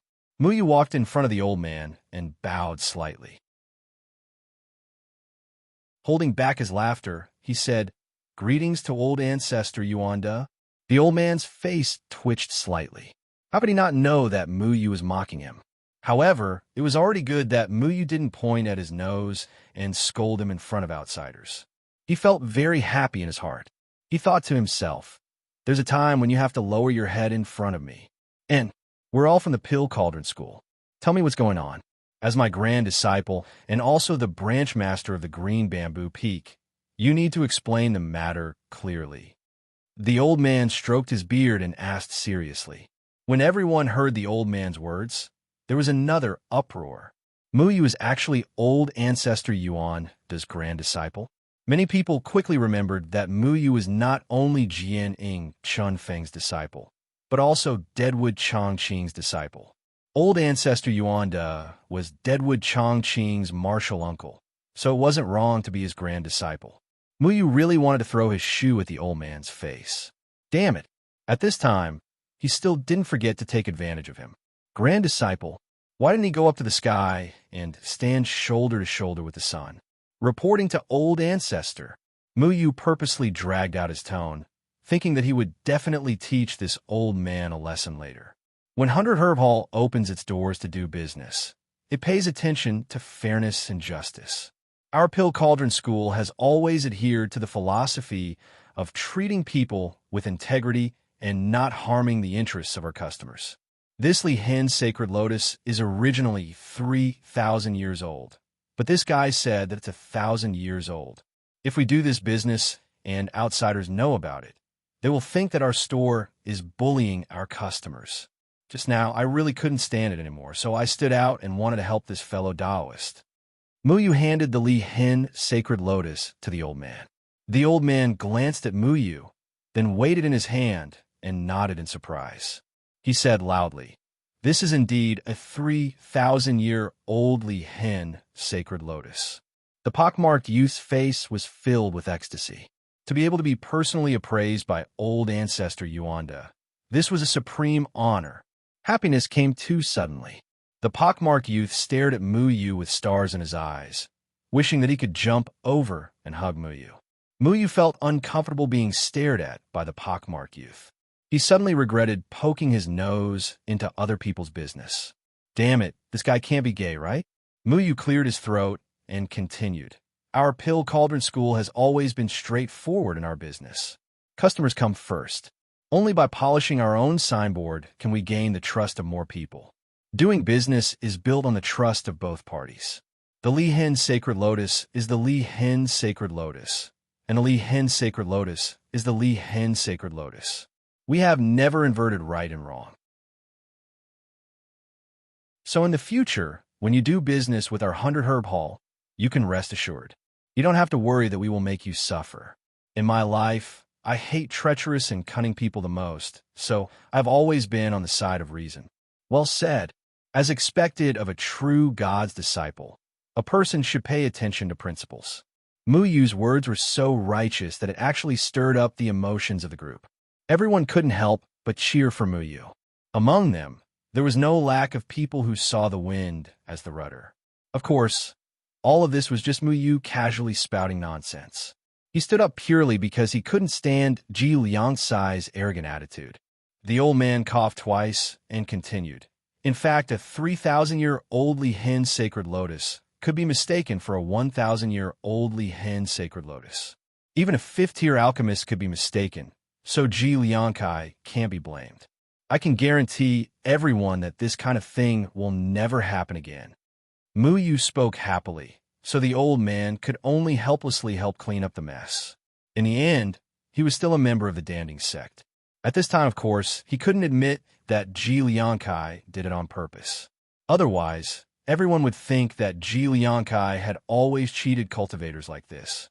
So the old man put all the blame on the Li Hen sacred lotus being too confusing, causing a fourth-tier alchemist to make a mistake. Not only did he save the face of the Danding sect's 100-herb hall, but he also didn't arouse suspicion. All right, hurry up and get up. Go back and face the wall for a while. Copy the creed, treat people with sincerity, deal with things with determination 100,000 times. If you haven't finished copying, you are not allowed to come to 100-herb hall again. Mu Yu kicked Ji Liangkai. The latter acted as if he had been pardoned and hurriedly nodded his head like a chick pecking rice. All right, everyone continue with your own things. Mu Yu and the one in the corner, come with me. The old man slowly turned around and stepped onto the stairs. Ku Mu snorted and reluctantly followed Mu Yu. The second floor was the place where the Danding sect sold pills. At this moment, there were many people gathered there. The customers on the second floor didn't care about what happened downstairs. The old man brought the two of them up to the third floor and entered a spacious and bright room. What is treat people with sincerity? Deal with things with determination? The old man threw his walking stick to the side. This walking stick was simply for show. It was purely made of noble wood for the sake of looking like a person of virtue and prestige. Sincerity and perseverance are my life's beliefs. Mu Yu casually replied. I still don't know when you started having beliefs. The old man closed the door, then sat down and crossed his legs.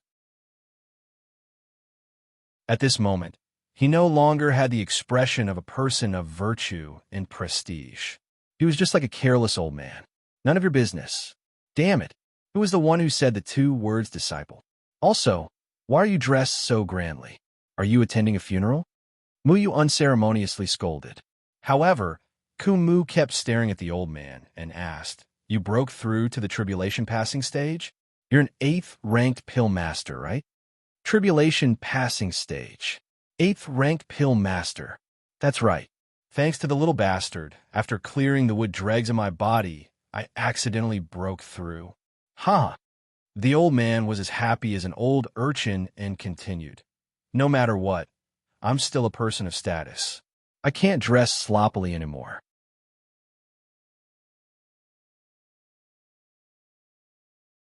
Chapter 347. Danding sect hasn't had an 8th rank alchemist for many years.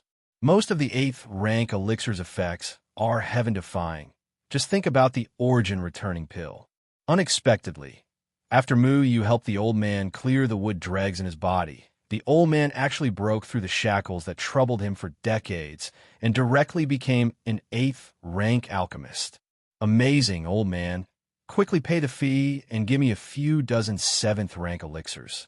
Mu Yu rubbed his hands, almost drooling. A few dozen 7th rank elixirs? Do you think these are jelly beans? I say, you two bastards, next time you talk to me more politely. I am now the respected Taoist Yuanda. When you see me, you have to be like that Ji Liangkai. Kneel 3 times and kowtow 9 times, do you understand? The old man proudly said. Mu Yu directly threw the teacup on the table at the old man, but before it hit the old man, the teacup had already shattered into nothingness. Your purpose of coming here is not just to show off your identity as an 8th rank alchemist, right? Looking at the old man's pretentious appearance, Ku Mu resisted the urge to throw the teacup at him. Smashing the old man had always been his favorite thing to do.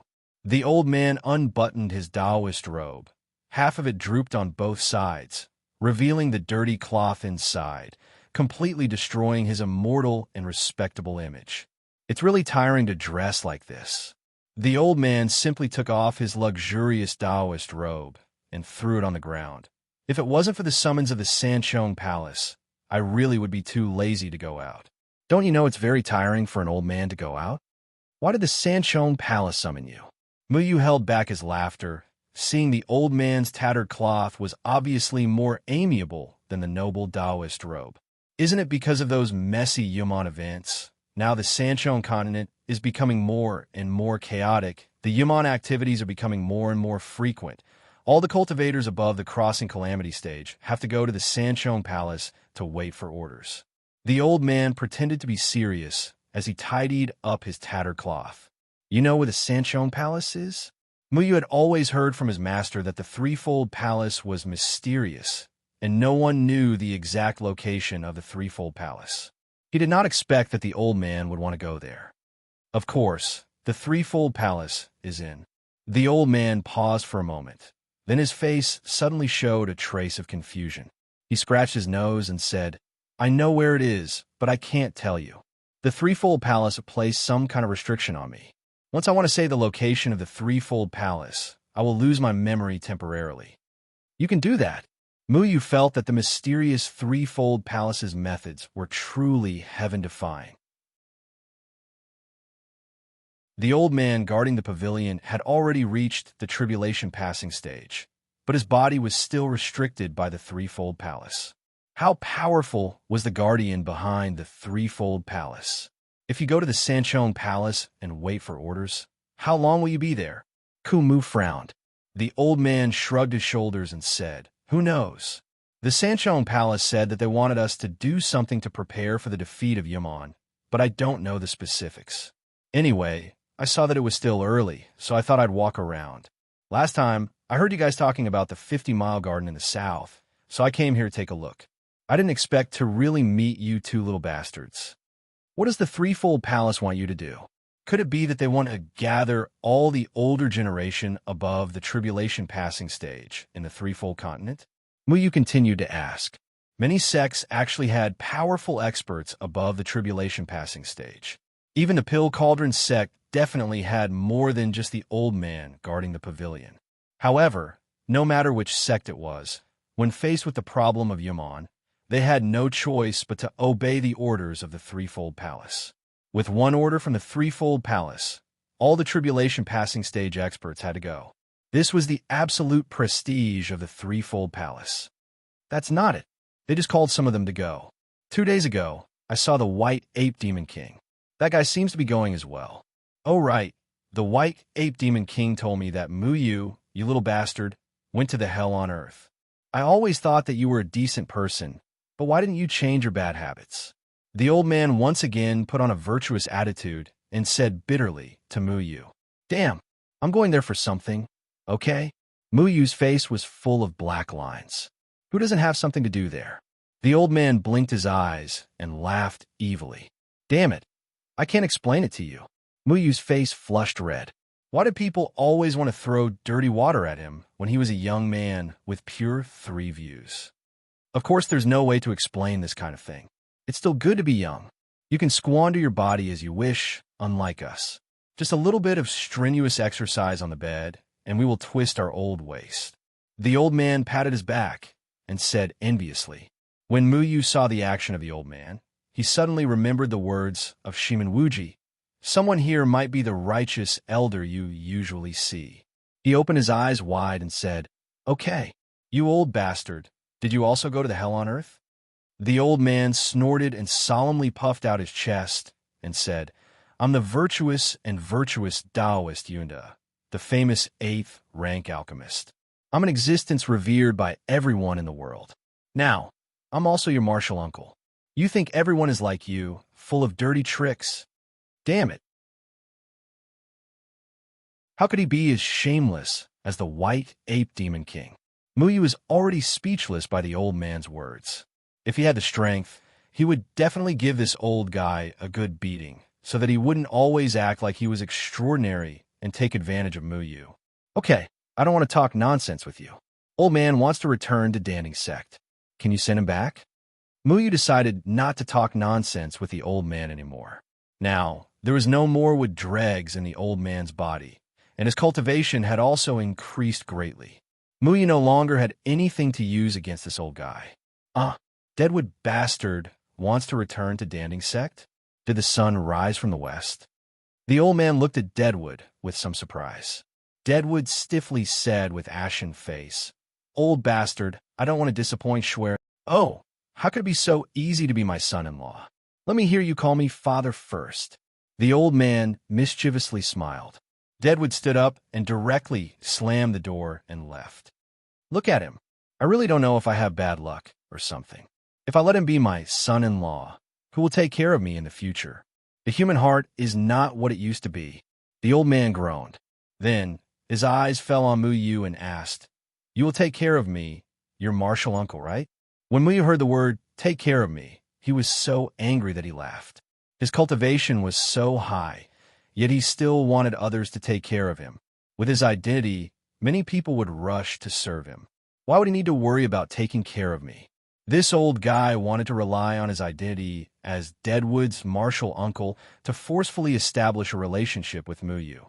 In the future, when he asked Muyu to get rid of his wood dregs, it would be easier to talk. Muyu resisted the urge to swear and said, Okay. If you die in the future, I will send you a 1.5-meter diameter wreath. Anyway, when Deadwood returns to Danding's sect this time, can you guarantee his safety? You can rest assured. Sure, Dang Tian doesn't dare to do anything to Deadwood now. Because of you, we old guys don't dare to offend you and Deadwood now. When Deadwood returns to Danding's sect, everyone will strictly protect him. What happened last time will definitely not happen again. Sure, Dang Tian will also be forced to swear in front of all the elders that he will not kill Deadwood. If something happens to Deadwood, sure, Dang Tian will definitely be severely punished. The old man said something that Muyu wanted to hear. That's for the best. Muyu was relieved when he heard this. In Danding's sect, there was Yundan Daoist close surveillance, so sure Dang Tian shouldn't play any tricks now. Last time at Danding's sect, because of the Dan imprisoning array, it was difficult to guarantee Deadwood's safety. This time, Deadwood was free to return to Danding's sect. Moreover, Muyu is now the little ancestor of Danding's sect. With his relationship with Muyu, presumably, many people would rush to protect Deadwood. He wasn't afraid of sure Dang Tian doing anything. However, Muyu still remembered something. Last time, Wan said that someone was secretly spying on the two of them. He didn't quite believe the guards of 100 Herb Hall. That, Elder Guard, can you personally escort Deadwood safely back to Danding's sect? Anyway, it won't take you much time. Is that okay? Muyu said. The old man helplessly spread out his hands. Okay. What else can I say? You only know how to order me around. What a few heartless juniors. Why is there no one who loves an old man like me? Muyu's strange ability to control wood was there. He was simply the little ancestor of alchemists.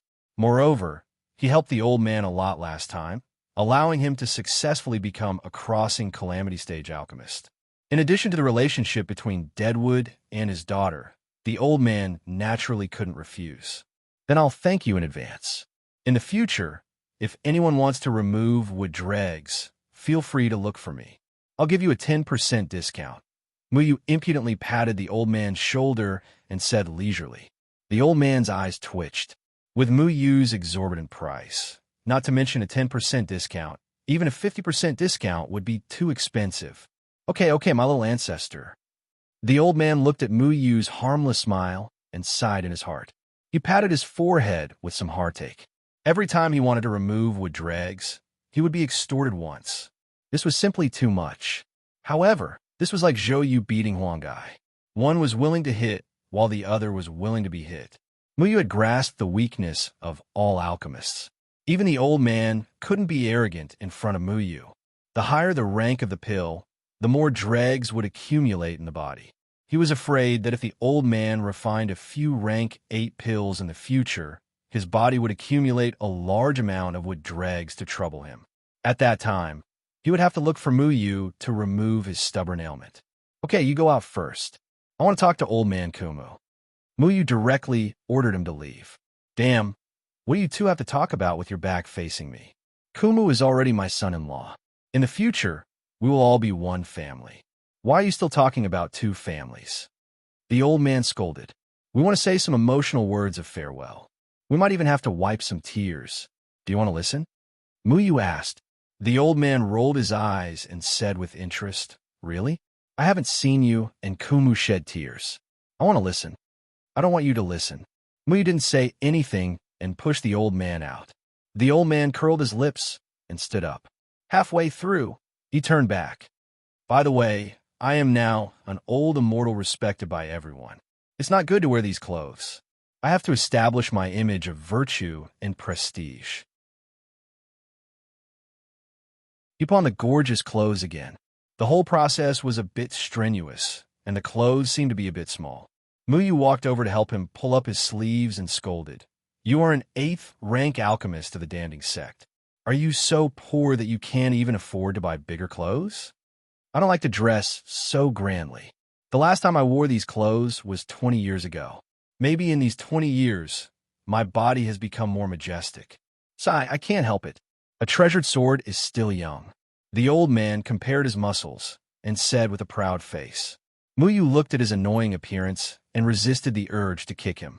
The old man put on a luxurious Taoist robe and changed into the appearance of ancestor Yuanda. Then he pretended to be dignified and coughed twice. Leaning on his walking stick, he slowly left. Muyu drove the old man out. Kumu came back in, leaving only the two of them in the room.